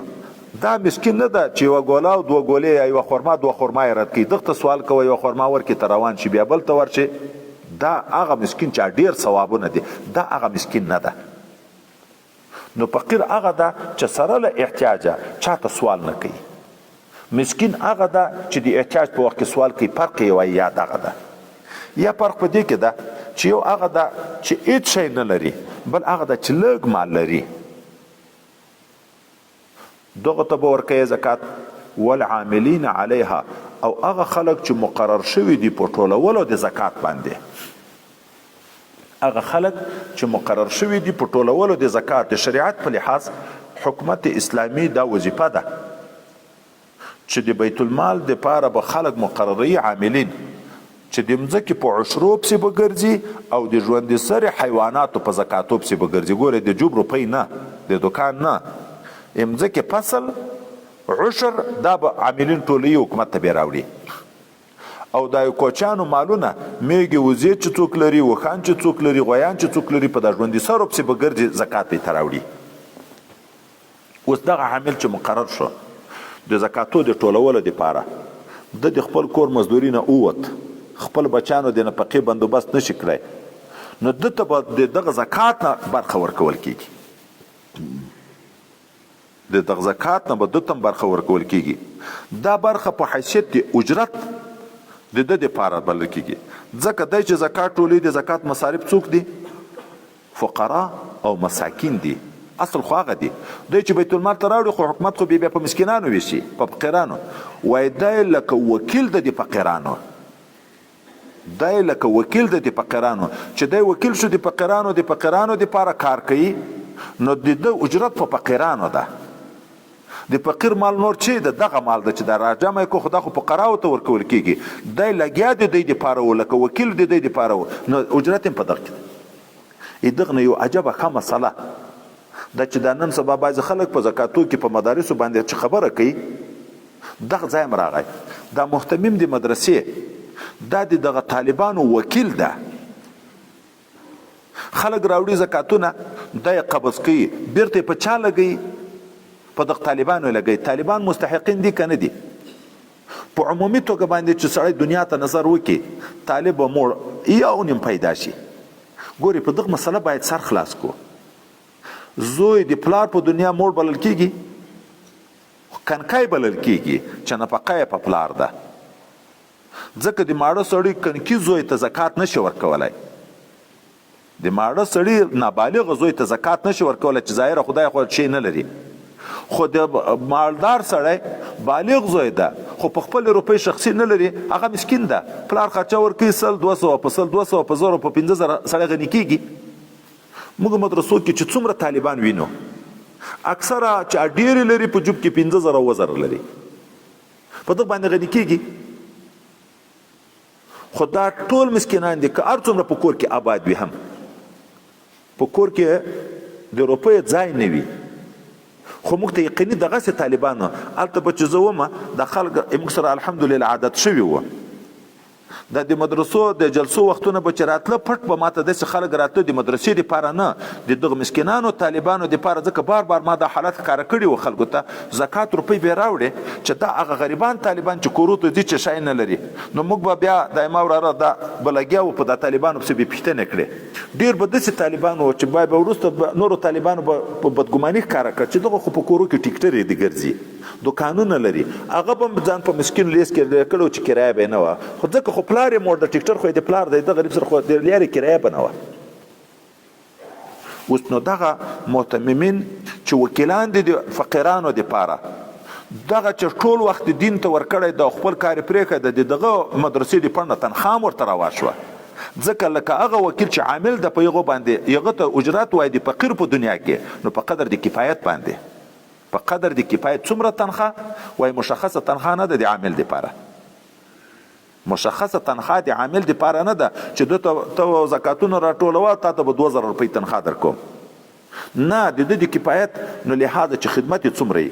که بالفرض که یوه ورځ تللی ده په زکاتو ټولولو پسې د یوې ورځې حق لري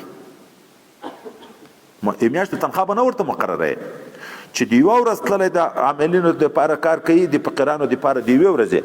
که یوه میاشت کار کوي د یوې میاشتې که ټول کال لګیا ده ګرځي په شروع پسې په زکاتو پسې ټول کال لګیا ده د ټول کال د کور د نفقې په قدر د کفایت چې د باندې چا نفقه لازمه ده د هغه ټولو په قدر د کفایت په بیت المال نه ورکوي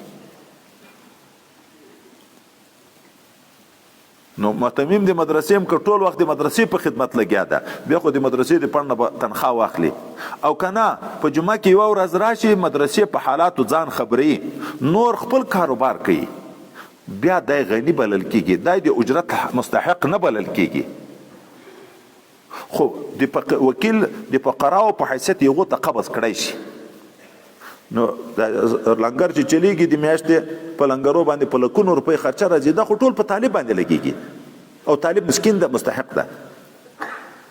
والمؤلفة قلوبهم او دغه زکاتونه صدقې به ورکول کېږي هغه چاته چې آشنایي ور واچولی شي زړو د دی ته تالیف دا معنی محبت ور واچول شي زړو ته د اسلام سره مینه پیدا شي مؤلفة القلوب چې زړو ته مینه پیدا شي د اسلام سره اول غټ دوه قسمه مسلمان کافر په مسلمانانو کې کافرانو کې بیا دوه قسمه کله د یو کافر شرارت ډیر وي که ته لږ کومکونه ورسره کې بیا په مسلمانو کار نه لري په دغه نیت د دفع د شر دپاره یې ورکوی شي کله بیا داسې کافر وي چې امید د اسلام ورته لري چې که ته کومک ورسره شروع کړي بیا ایمان راوړي نو یغو ته ورکوي شي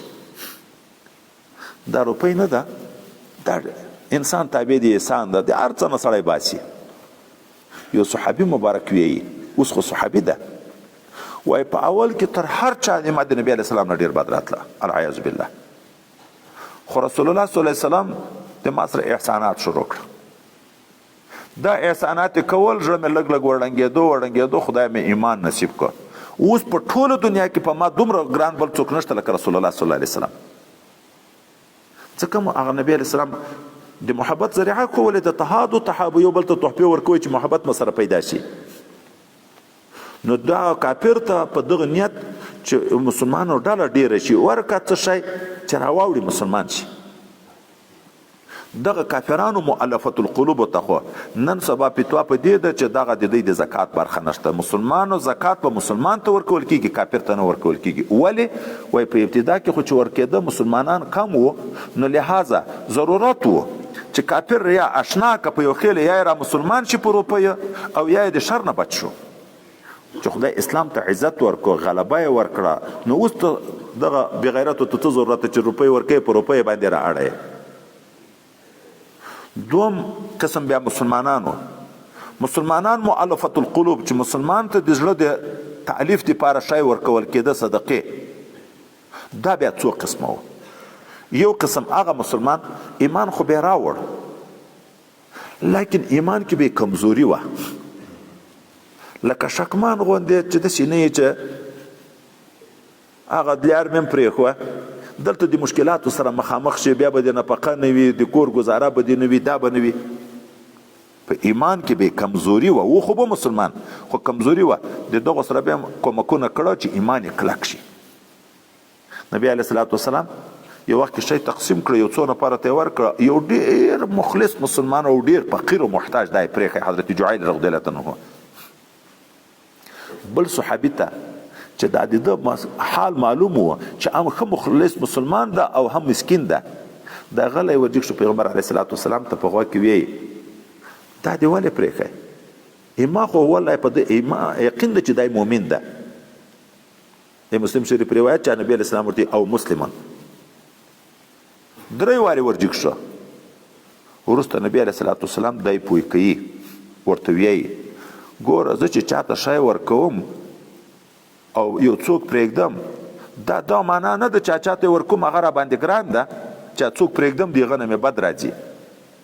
هغه چاته چې ورکوم په دغه ډارېږم چې کومک ورسره ونه کړم جهنم ته غورځي. او اول په ایمان زه مطمئن یم چې 1 روپۍ ورنه کړم د ایمان نه اوړي ایمان راسخ ده تالیف ته څه ضرورت لري هغه. بل قسم مؤلفة القلوب په مسلمانانو کې نوی ملک مشر سړی د کافرانو به مسلمان شو. نبی علیه السلام به دغه قدر ذاتي ډېر کوو تحفې ورکولې قدرداني یې کوله. دی خو به په خپله کلک مسلمان و خو په دغه نور ملکان را اړول. ګورې اسلام ده هر څه نقشه موجوده ده خو موږ مطالعې او علم کمزوری ده په دغه اصولو نه پوهېږو چې خلک را خپل کړو. یو موړ به مسلمان شو د ایمان به وای نه و ضعیف ایمان به یې ښه راسخ و خو د ده قدر به کوو نورو ملکان به چې خبر شو چې د اسلام کې دی خو بدبخت قال الملأ کې چې ویل خو دی خو دا خیال و چې موږ سرداري ځي ختمیږي چې په دا به پوه شو چې مسلمانانو خو اسلام کې د نن لوی سړي ته لیا عزت ورکوي نو هغه به هم راغله مسلمان شو. د نورو دپاره به ذریعه د مسلمان شو چاته به په دغه نیت ورکوه. دریم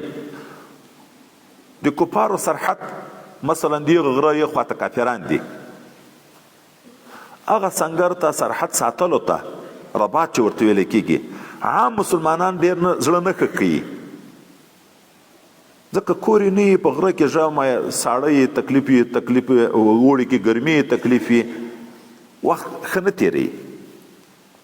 هلته په یغه ځای کې د مسلمانانو کلي پراته دي هغه بیا د جهاد شوق ډېر نه لري. اوس نو د یغو سره اسلامي حکومت کومک شروع کړي چې هغه تیار سرحد ته نږدې کورونه دي په دغه نیت یې ورسره شروع کړي چې دوی د اسلام سره مینه پیدا شي سنګرونه وساتي لاندې ځای به یې ورنږدې. دا او څلورم قسم هغه مسلمان چې کوچانو ته نږدې ور پروت ده زکاتونه ښه راټولوي. اوس که د ده سره ته کومک شروع کړې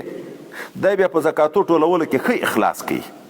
او د دغه ځای نه خلک په کوچیانو پسې په غروب پسې نشي ګرځېدی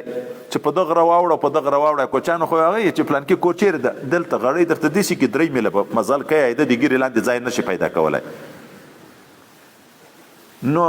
هغه خلک بیا دغه ته به هم ورکول نو شپږ قسمه مؤلفة القلوب 2 ډلې د کافرانو دا 4 ډلې د مسلمانانو د کافرانو خو نشته برخه خو دې منسوخ خو په مسلمانانو کې چې اوس طالب لپاره ورکوي شته که نه څوک وي د اخرنۍ 2 ډلې شته چې یا د جهاد ګټه تر اخلي یا د عشرو راټولولو ګټه تر اخلي نور ضعیف الایمان ته ضرورت نشته چې بسکوټ ورکوي چې لک لک مسلمان شي یا د ده قدر کوي چې بل راغی شي خو دغه ته به ورکول کېږي یو ډله دا شوه وفي الرقاب او دا زکاتونه به مصرف کېږي په آزادولو د غلامانو کې غلام ده د کافر نه نیولی اوس اسلام راوړ دغه غلام مولا ته وی ما آزاد که هغه نه ازادي بیا عقد کتابتو کې ښه دومره روپۍ راکړه بیا به دې آزاد کړم نو موږ ته الله ترغیب د کاتبو هم راکړی ده چې که خیر مبکلید مکاتبه کوي بیا د نور مسلمانانو ته ترغیب د کومک هم راکړی چې خپل زکاتونه ورکړي دغه مسلمان غلام ته چې ورکړي خپل مولا ته هغه خپل قیمت ادا کړي ځان خلاص کړي وفي الرقاب والغارمین او زکاتونه ورکوي پوروړی ته یو سړی ده پوروړی ده روپۍ بیخي نه لري یا دومره روپۍ لري چې پور نه په پرې کېږي ظاهره خو روپۍ شته سره خو پور نه په پرې کېږي شریعت په اصطلاح دغه مسکین وایي د خلکو په نظر موړ ورځي دکاندار د دکانداري کوي ډریوري کوي خلک یې موړ بولي خو عایده چې څومره سرمایه ده هغه ټوله په پورو کې ختمیږي نو دغه خلکو ته یې ورکوئ وفي سبیل الله او په لار د الله تعالی کې مصرف کوئ په لار د الله کې اما چې مخکې درته ویل چې لار په دا یوه ډله پورې مه مختص کوئ دغه ځای کې ښوولي دي فی سبیل الله څوک مجاهدین دغو ته یې ورکوئ زکاتونه مجاهدین چې زکات ورکول کیږي د دې مسکنت شرط که نه چې مسکین مجاهد ته به ورکوي او که نه که موړ یې ورکوی شي څوک چې مسکنت خو په ټولو ډلو کې شرط ده چې مسکین وي هغه ته یوه ته هم نه ورکول کېږي څوک نه یو مجاهد په کور کې موړ ده ګورئ په کور کې موړ ده پورونه مورونه نشته په ګزاره روانه د مالک د نصاب ده اوس چې جهاد ته روانېږي کرشنکو په څو ده مثلا په 1 لک د 1 لک روپۍ لري په 1 لک روپۍ خو موړ ده خو چې جهاد ته روانېږي دغه چې توپک په واخلې دته چې ور پاتې کېږي آس ته ضرورت وي پخوا چې آسان و نن سبا سکوټر دي چې چې شي د جهاد اسباب ضرورت ته که هغه اخلي بیا یې وس نه لري نو حکما دا مسکین شو نو لحاظه ځکه د دې لپاره زکات اخیستل روا شو اوس نو دلته ویلي دي چې طالب العلم ده بالفعل څه روپۍ لري خو که هغه خلک لکه نن سبا رواج ده په کال کې یو وارې زکات ورکوي که په هغه وخت کې دته خلک روپۍ ورکړي د آینده ټول کال خرچه د طالبي د پیدا کېږي که نه بالفعل خو روپۍ لري خو چې هغه څوک ورنه کړي میاشت بعد 2 میاشتې بعد بیرته مسکین کېږي بیا به مزدوري ته مجبوره کېږي عالم د درس کوي بالفعل خو دومره شی لري چې روزانه زندگی روانه ده خو د زکاتو وخت کې چا کومک دی ونه کو ویل چې دا خو هغه د موړ ده کال نه میاشت 2 میاشتې 3 میاشتې بعد مرض پیدا شو بل تکلیف پیدا شو د کور خرچه خلاصه شوه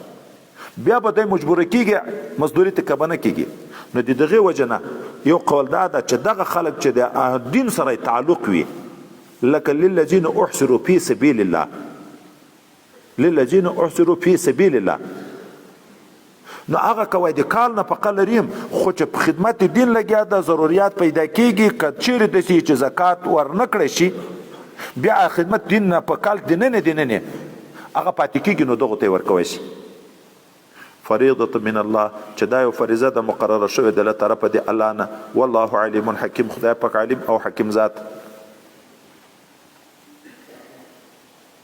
بعضې منافقینو بدبختانو د اسلام په خلاف مجلسونه به شروع کړه چا به ورته ویلې دا خبرې به ور ورسېږي پیغمبر علیه السلام ته دی به ویل العیاذ بالله هغه تش غوږ ده چې څه خبر ورته کې مني یې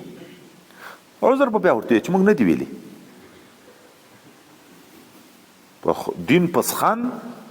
چې چا به ورته ویل چې خبر به شي وایي هغه خو تش غوږ ده چې څه خبر ورته کې العیاذ بالله خلک ویې ساده ده خدای پاک دا آیات نازل کړ ومنهم الذين يؤذون النبي زین دي دغه بدبختانو نه هغه څوک دي چې ضرر رسوي نبي ته ويقولون وی هو اذن دا صرف وګونه دي چې اره خبر ورته وکي اوري رښتیا یې مني قلت ورته اذن خير لكم دای اوریدونکي د نیکی خبره دي تاسو ده د څه نه اره خبره باندې دای تصدیق کوي هغه خبر مني بیکاره نه مني یا دا معنی دا د شفقت ته چې درگذر کوي خپيږي چې منافقت ته دا خبر تاسو کړي خو په کار نه در باندې لري عفو وصفحه دا خو اخلاق مبارکه دي د نبی علیه الصلاه والسلام يؤمن بالله ويؤمن للمؤمنين ایمان لري په الله تعالی او تصدیق مؤمنین لره چې هغه خبر وکي د مؤمن خبر مني د تاسو اڅ چشم پوشي کوي ورحمت رحمت للذین آمنوا منکم دیغه خلقو دی پاره چې ایمان راوړی د تاسو نه والذین يعذون رسول الله هغه خلق چې ضرر رسي رسول دی الله تعالی ته لهم عذاب الیم د دې لپاره عذاب دردناک ازید رسول الله دا کفر ده د اهل سنت والجماعت اتفاقی فیصله ده یو ځای کې موږ تاسو سورته حجرات مبارکه کې را روان دي چې د نبی علی السلام په مجلس کې په زور مغږیږي ان تحبط اعمالكم وانتم لا تشعرون عمل به ټول ختم په خبر بم نه هغه ځای کې راځي حبط خو په کوپر راځي چې خدای نه خسته مسلمان کافر شي عمل ختميږي او دلته په زور مغږیږي عمل مم ختميږي نو الته ذکر کې چې ځکه په زور غږیدن په مجلس د اکابرو کې موجب دي ازیده خو ازیده رسول الله بیا کفر ده یو د استاد له ازارول د مشایخ له ازارول دي دا ګناه ده دا کفر نه ده موږ ته حکم په کتاب العلم چې موږ ګورو آداب د بخاری شریف چې ګورو د استاد په مجلس کې بم په زور نه غږیږي د خپل شیخ په مجلس کې بم په زور نه غږیږي ولې دا موجب د خفګان ده خو د رسول الله صلی الله علیه وسلم او د استاد او د شیخ وای فرق په دغه کې ده چې ازید د استاد حقوق دي ګناه ده کفر نه ده اما ازید رسول الله کفر ده ځکه عذاب الیم د دغه لپاره دا لار په خزان خبره نه د کافر شوی ده او ځای ابدي ځای جهنم ده یحلفون بالله دغه بدبختان چې کومه خبرې کړي چې څوک نبی علیہ السلام ته راورسوي بیا چې نبی علیہ السلام پوښتنه تر کوي ولې دی قسم کې قسم د دغه لپاره کې چې تا راضي کی الله تعالی وی چې الله او رسول حق په دې چې دی راضي کی خو الله خو د پټو حالاتو نه خبر د رسول الله خو په ظاهر قسم راضي کی الله تعالی د په باطن خبر د کنه د خبر چې الله نشي راضي نو رسول الله رضا د ته ګټه نه رسي يحلفون بالله لكم قسمونه کوي په خدای تاسو ليرضوكم چې تاسو راضي کی والله ورسوله احق ان يرضوه الله او رسول دی الله ډیر لایق دی په دې باندې چې دی راضي کی ان كانوا مؤمنين کدی مؤمنین خو الله نه راضي کیږي دی په دروغ قسم باندې علم يعلموا ایا نه دی پوه شوی دی چې انه شان دا من يحادد الله ورسوله څوک چې مخالفت کوي د الله تعالی نه او د رسول د الله تعالی نه فان له نار جهنم بشک د دې لپاره اور د جهنم ده خالدن فيها همیشه به دی په دغه اور کې ذالک الخزي العظیم دا رسوایی ډیره غټه رسوایی ده منافقین په منافقت په لګیاو خو په دغه هم دارېده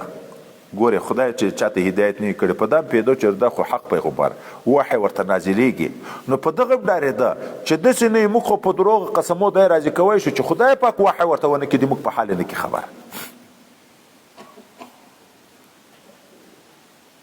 سوی دا خرګوش دا چې کارځان تنګ کې په یو ځای کې باندې کې نو د خپل سترګې پټې کې چې نو دای به مزاتې نه ویني هغه لیاکه اسانه ونیول شي دوی دا خیال کوي چې موږ په زړه خو نو خدای نه ده خبر په ظاهره چې ورته نه چې آیات نازل شي نو موږ به بچ شو که آیات نازل شي دی په باب کې کنه شي بعد منافقت خدای پاک ته معلوم ده کنه ده معلوم يحذر المنافقون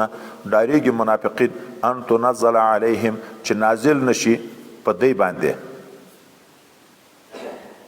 په چا ضمیر کې دوه احتمال دي ډاریږي منافقین ان تنزل چې نازل بکړي شي علیهم په د مؤمنینو باندې یو ضمیر مؤمنینو ته چې راځي شي ځکه خو په رسول چې نازل شي په یو خو مؤمنین ایمان لري نو ګواکې لکه په دې چې نازل وي په دې ډاریږي چې نازل بشي په مسلمانانو باندې سورۃ یو سورۃ تنبئهم چې خبر به ورکړي دی ته بما فی قلوبهم په هغه منافقت چې په زړه د کافرانو منافقانو کې ده دومره معنا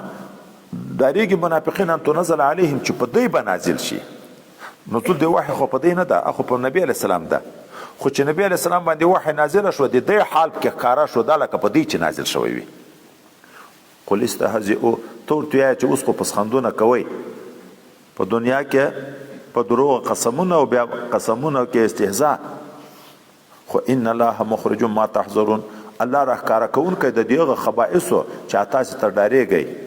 هغه به خدای پاک راښکاره کړي چې مخکې موږ ویلې چې الله داسې راښکاره کړ چې په نامه نامه یې ور وپېژنده چې د مجلس نه یې وایسته د جومات نه چې وځئ تاسې به د موږ سره عبادت نه کوئ په یو ځای کې منافقین په سفر د جهاد کې روان دي دغه د تبوک په غزوه کې او بیا سره وایي دا ته وګوره اوس په یو څو نفرو باندې د یو غټ حکومت مخالفاتو مقابله کوي دا ژوندي یو هم نشي پاتې کېدی دا دین نه ده دین العیاذ بالله دا رسول الله لیونی ده چې داسې کارونه کوي دلته صحابي مبارک تر واورېده هغه ورغه پیغمبر علیه الصلاة والسلام ته پیغمبر علیه السلام راوغوښته ولې موږ هسې صاحب هسې مو مجلس کوو چې دا لیارې مزل لنډ شي خدای پکې خدای پسخند ویل په رسول الله پسخند ویل په بېدیني لارې مزل لنډوي دا شیطان خبیث نه ده موږ نه ثوابونه لري کوي چا ډېره ښه شپه یې د جمعې شپه چې عمل د یو په اویا د نورو په نسبت باندې طالبان په دغه شپه باندې تر 2 بجو پورې په مجلسو باندې لګیا لهو لعا بنډارونه سندرې په دغه باندې شپه تېري دغه آرام بولي خوب ته هم پرې نه ښوه عبادت ته هم پرې نه ښوه چې خوب یې د اول شپې نه کړی وایم د بلې شپې د مطالعې دپاره به ښه و د کتاب دپاره دماغ چې ذکر و تلاوت او عبادت یې کړی وایم یو په اویا به ثواب تر نورو و درځئ ساعت تیر کو چورت برابر کو چورت په سړی برابري یو لوی شاعر چې مسلمان شو بیا شعرونه ویل پرېښوه چا پوښتنه ترې وکړه ولې وایي اوس خدای پاک په عوض د اشعارو کې ماته قرآن عظیم شان غوندې نعمت راکړه هغه وخت چې ما به ساعت په اشعارو تېروه هغه ولې په تلاوت نه کوم چې ثواب راته راشي په شعرو کې خو ثواب نشته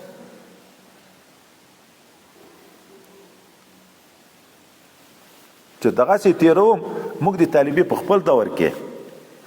به یو ځای کې وو دا معمول وو د جمعې په شپه به بیت بازي کوله اشعار دغه شعر وی د دغه په اخر کې چې کوم حرف د اول مقابل به بیا د شعر په اول کې دغه راوړي کریما به بخشای بر حالما که هستیم اسیر کمند هوا په اخر کې الف راغی اول به بیا اوس داسې شعر ذکر کوي چې په اول کې الف وي اگر چرخ گردد بکام بخیل ور اقبال و باشد غلام بخیل په اخر کې لام راغی دا بل په بیا داسې شعر وی چې په سر کې لام وي لب لعل تو است آرام دل دغه اشعار بم په کتابونه بم یاد کړه ټول تو پنځه بم یادولې ګلستان او بونستان بم کته حتی فارسی او عربي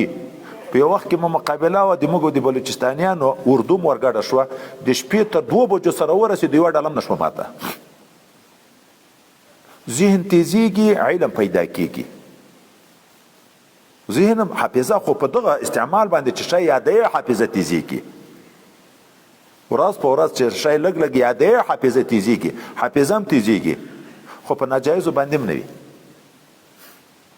موږ چې د سبق نه وځو د ترجمې نه چې وځم زه چې هلته پاس باندې کله وځم زه خو ستړی یم کوز خو مې مځکې ته بیګم چا راته وویل چې لږ ورزش په دا چمنو کې وکړه مالې زړه مې داسې ورته کېږي چې خدای داسې ځای راکړی دی چې په دغه چمنو کې ګرځېدی ورزش دی ما د ډاکټري اصول راته ویلي دي چې کم از کم نیمه ګنټه خو د دغه عزت دنیوي د وجې نه په ما لار تنګه ده چې وروځم ستړی یم چې ستړی یم چې زه دغه ته نه خلاصېږم نو ګرد پای باندې برنډه کې ګرځم حالت هم کله کمین راته وینیسي بیا یې په زور رانه منې کوي نو چې څنګه د ترجمې نه وځي اول به ټیر ته جب ته لاس کې موبایل راوباسي چې ودرې څه نوې راغلی ده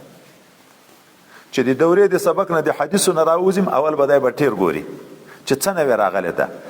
دغه نوې باندې لګیا شي قصې لاړې ټولې د ذهنه ووتې دا سوچ بیا نشته چې اوس ترجمه کې کوم شی مهم و هغه باید په ذهن کې زه ونیسم په سبق کې کوم شی مهم و د ترغیب دپاره وایم الحمدلله د طالبینو تر اوسه پورې داسې پیښه وه طالبي کې هم اوس هم چې کتاب ما کتلی په کوم ځای کې چې کتاب مشکل وي د هغه مشکل کتاب ما په لمانځه کې چې هلته په لمانځه ولاړ یم ځکه دیني سوچ خو روا ده حضرت عمر صاحب په لمانځه کې به قافلې د جهاد روانولې زه هغه کتاب راتیر کړم په لمانځه کې مهم ځای کې راتیر کړم سهار سبق ذاتي اسانه وي ملا د مطالعه وکړي بیا په بټیر لګیا شي مطالعه سهار بیا ختمي خو موقع ده په لمانځه کې در تیر کا چې قبل وخت ډیر نه لري کني خو چې پلیاري دې دغه سوچ وکړه اوقات موږ په دغه شیانو ضایع کیږي نو دوی بدبختو به هم دا ویلې ولا ان سالتم قسم د که د دوی نه پوښتنه وکړې چې ولې دې دا خبرې کړې دی به څه وي لیقولن انما کنا خامخا دی به ویي ضرور به ویي چې موږ بېشکه ونخوض ونلعبو چې موږ دا خبرې کولې مجلسونه او لوبه مې کولې هسې مې ساعت په تېروه چې دا مزل لنډ شي قلت ورته بالله و آیاته و رسوله کنتم تستهزئون آیا تاسو په الله تعالی او په آیاتو دی الله تعالی په رسول دی الله پسخندونه وای مزل په دغه لنډوي لا تعتذروا الله ورته نبی علیہ السلام ته چې ورته وی دغه دروغجنو ته عذرونه دي دروغ مو وی قد کفرتم بعد ایمانکم په تحقیق سره ظاهرا هم کافر شوی تاسو چې په د اسلام متعن ویلې پس د دروغ دی ایمانه په باطن کې خو مخکې کافران وای خود په خوله مو د ایمان نارې ویلې دا چې په دین مو پسخند ووایه په ظاهر هم ذاتي کافران شوی دغه خلک 12 نفره په دغه مجلس سره شریک وو بیا یو په هغه کې ایمان راوړ په اخلاص بیرته توبه وایسته او ژړاوې خدای پاک ته وکړې الله تعالی د هر چا توبه قبلوي خو چې په اخلاص وي الله تعالی وي ان نعفو عن طائفة منکم که موږ معافي وکړو د یوې ډلې د تاسې نه چې هغه په اخلاص توبه وایسته نعذب طائفه خامخا به موږ عذاب ورکو یو بلې طایفې د تاسې ته چې بانهم کانوا مجرمین په سبب د دې چې دوی مجرمین دي او تایب نشوه اوس خدای پاک وایي چې منافق سره عادت دا هم ده چې د به جوړم د منافق سره یي د مخلص سره د دې محبت نه پیدا کیږي موږ ته اوس درس ده ګورې دا ملګرتیا ډېر لوی شی ده نبی علیہ السلام المرء علی دین خلیله فلینظر من یخالل سړی د ملګري په دین ده دی دې وګوري چې د ملګرتیا د چا سره ده که یو سړی ښه مولوي ده یعنی په عنوان د خلکو ښه مولوي ده لیکن د ده ناسته ولاړه ملګرتیا د سودخورو سره ده د شریعت خلاف خلکو سره ده دا په قیامت کې د یغو ډلو کې المرء مع من احب خدای دې وساتي د یغو په ډله کې راپورته کیږي او که د یو سړي محبت د نیکو خلکو سره ده په قیامت کې به د یغو سره یو ځای راپورته کیږي نو منافق د منافق سره ملګرتیا ده او عادت دا ده چې ټول امر په منکر کوي خلکو ته د ګناه او ترغیب ورکوي د نیکۍ نه یې راګرځوي او لوی صفت بل دا ده چې بخل په صفت په دې کې ډیر ده ولې الله یې ور کړی چې چاته خدای دنیا ورکړه خو خدای پاک به په یاد وي نو دغه نعمت په شکر ادا کوي او شکر صرف عبد جميع ما انعم الله عليه الى ما خلق لاجله چې ځان درکړی ځان به په غلیار کې لګی چې الله پر راضي کیږي چې مال درکړی مال به په غلیار کې لګی چې الله پر راضي کیږي دغه شکر ویل کیږي اې دې الله ویر ده نو خپل ژوندۍ برباد په منافقت کې مالم بخل کې د خدای پاک دین کې نه لګي چې دې الله ویر کو خدای کې خو نسیان نه راځي الله تعالی کې خو خو مشاکلتا الله دوی ویر کړ د خپل رحمت ته نو ځای به جهنمي. بیا الله الله د منافقو نرانو منافقو ښځو سره وعده کړې ده او د ټولو کفارو سره وعده کړې ده د جهنم د اور چې دی به همیشه په دغه اور کې هغه بس هم ده. خدای په دې لعنت کړی د دې دپاره دائمي عذاب ده. او وروسته بیا راځي چې مسلمان د مسلمان ملګری ده. دې بیا عادت دا ده عمل دا ده چې دوی خلکو ته په نیکۍ امر کوي د بدۍ نه یې راګرځوي او په مال کې سخاوت کوي. د هغو دپاره بیا خدای وعده د جنت کړې ده. کند همجنس با همجنس پرواز کبوتر با کبوتر باز و باباز. همجنس د همجنس سره وایي الوځي، کوترې د کوترو سره ځي، بازان د بازانو سره. دا علائم دي د نیکۍ او د بدۍ چې دغه ځای ته باید موږ په ځان کې سوچ وکړو چې ما ناسته ولاړه ملګرتیا د کومو خلکو سره ډیره ده. اصل د انسان په اصلاح لوی اثر چې کوي درې شیان دي. یو په هغه کې ملګری ده، خو د اخلاص ملګری. د اخلاص ملګری وایي دا ده چې داسې معاهده وي سره په خپل منځ کې په ما کې د چې شرعي نقصان لید یو ګناه لید ما ته به سپین ویایې، په تا کې مې چې لید تا ته به ویایم، خو دا خبره به یو په بل په ځان بده نه بولو. نو هلته سړی ترقي کولی شي چې ته رښتیا بل ته د اختیار د خپل ځان ورکړي، هغه یې تا ته درکړي. په ده کې چې شرعي نقصان ولید ور ودې ویله چې دا شی مه که دا ګناه ده، ده ومنله. تا ښېګړی ومنله چې زه یې د عذاب نه خلاص کړم. تا کې چې نقصان و ده در وښو، ته باید شاکر شي چې شکر ده ما ته د خپل نقصان ځای را وښو، تائب شي، په تا یې احسان وکړه. او داسې ملګرتیا حتی ملګرتیا څه کوي استادي او شاګردي نن سبا چې شاګرد ته سپین ور ووایه شریعت خلاف بس استادي ختمه شوه، پیریو مریدي ختمه شوه. که په استاد کې بیا شرعي نقصان او شاګرد ورته وکړو، په استاد بیا ډېره بده لګېږي چې ته یې ما نه لوی هلته ما شاګرد ما ته یې راښیې. ولې استادانو کې نقصانونه نه راځي؟ د علم په لحاظ د استاد او د شاګرد په مابین کې نسبت عموم خصوص من وجه نه ده. اگر که ماده افتراقي د استاد ډیره ده تر شاګرد، خو په ډیرو ځایو به ته نه پیږې شاګرد به پیږي، وایي منه ورسره. خو شاګرد خبره ومنه چې په علم کې ورسره منې چې شاګرد ده، خو په اخلاقو کې په اعمالو کې ورسره ومنه چې نصیحت دې درته وکړو د خیرخواهي چې مولوي صاحب دغه خبره خلک په تا پسې غږېږي، شرعي نقصان ده، دا مه که، خو ته یې شفقت وبوله، د ځان سره اخلاص وبوله. المنافقون والمنافقات، منافق سړي او منافقې ښځې بعضهم من بعض،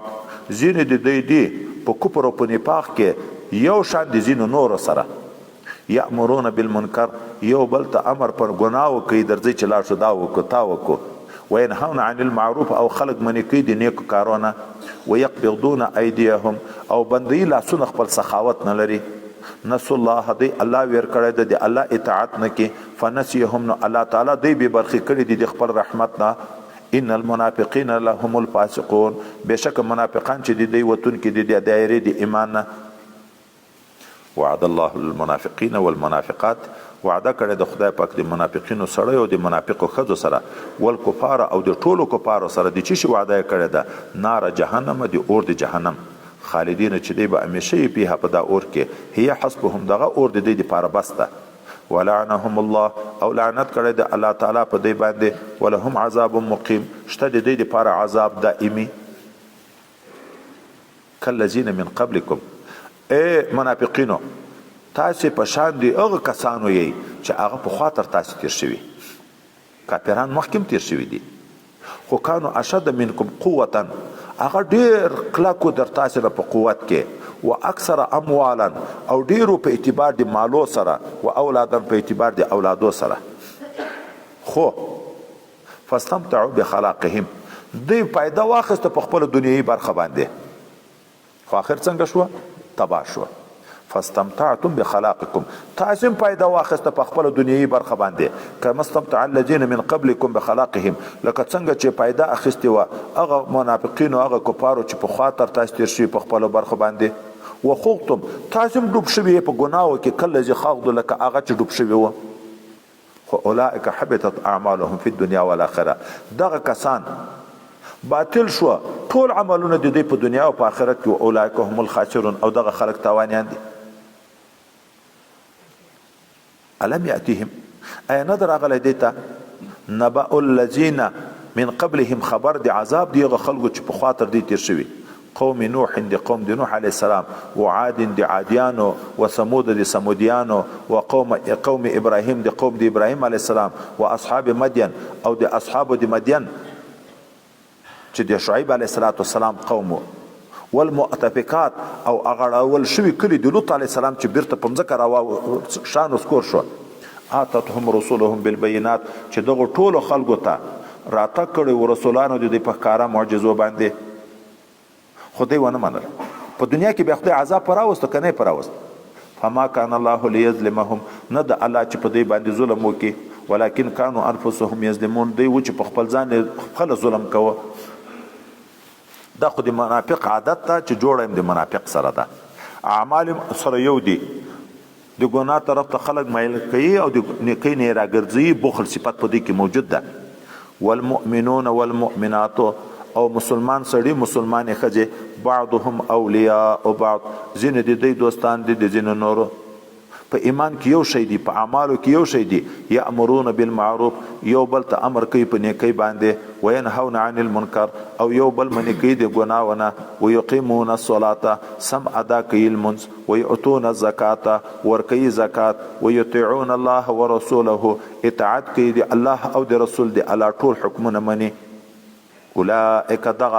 منون کې مسلمانان نیک عمل مسلمانان سيرحمهم الله زرد چې رحم بو کې الله تعالی په دې باندې ان الله عزیز حکیم خدای پاک غالب او حکیم ذات.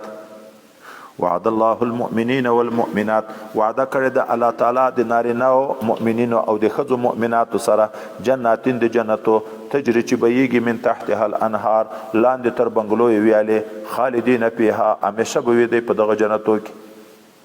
د جنتو وعده ده ورسره. ومساکن طیبه او د دوی دپاره د پاکو پاکو ځایو وعده ده په جنات عدن په هغه جنت کې تل اوسېدلو کې. داسې بنګلې دي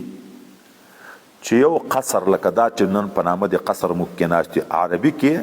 خاص ماڼۍ پښتو کې ماڼۍ ورته قصر قصر یې د مرغلرې یو قصر یې د مرغلرې په ده کې اویا کورې د سرو یاقوتو په هر کور کې اویا کوټې وي د شنو جبروتو زبروتو په هره کوټه کې کټ یې ښی په کټ باندې اویا قسمه پرشونه پراته په هر فرش باندې ځان ته بیبي ورته ناسته په هره کوټه کې دسترخوان په هر دسترخوان باندې اویا قسمه خوراکونه هر جنتی ته د سلو انسانانو د خوراک طاقت خدای پاک د چکاک طاقت او د جماع طاقت خدای پاک ورکړي او دا نعمتونه همیشه دي ختمېدنې نشته. دا خو هغه دي چې موږ ته بیان شوي دي کنی وای د مسلمان دپاره هغه نعمتونه خدای تیار کړي خپلو دوستانو ته اعددت لعبادي ما لا عین رأت ولا اذن سمعت ولا خطر على قلب البشر هغه څه مې ورته تیار کړي چې نه چا اورېدلي نه چا لیدلي نه د چا په زړه کې تصور تیر شوی. ورضوان من الله اکبر او بل رضا ده له طرفه د الله نه چې دغه ډېره لویه نعمت ذخیره او حسنه ده تر جنت تر ټولو نعمتو وایي چې جنتیان ټول جنت ته داخل شي بیا الله تعالی دغه جنتیانو ته غږ وکړي چې تاسې د ما نه راضي یې دی ورته ولې نه راځي الله موږ د جهنم نه خلاص کړو د جنت غوندې عظیم نعمت ته راکړو ولې به نه راځي الله تعالی ورته تر دغه نه غټ شی پسې درکړم دوی تر دغه نه به غټ شي وي مخونه مو د سپوږمۍ په شکل ځلیږي او بنګلې او نعمتونه بیبیانې دغه نعمتونه تر دغه نه خو زیات ذاتي تصور نه کېږي. الله دې موږ تاسو ټولو ته په دنیا کې دا زیری لا نصیب کړي. الله تعالی ورته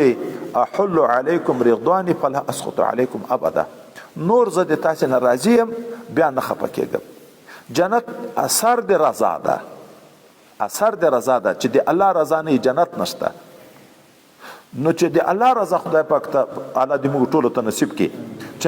نصیب شوه تر دغه نه خو ذاتي غټ نعمت نشته. ذلک هو الفوز العظیم دغه رضا د الله تعالی تر ټولو نه لویه کامیابي ده.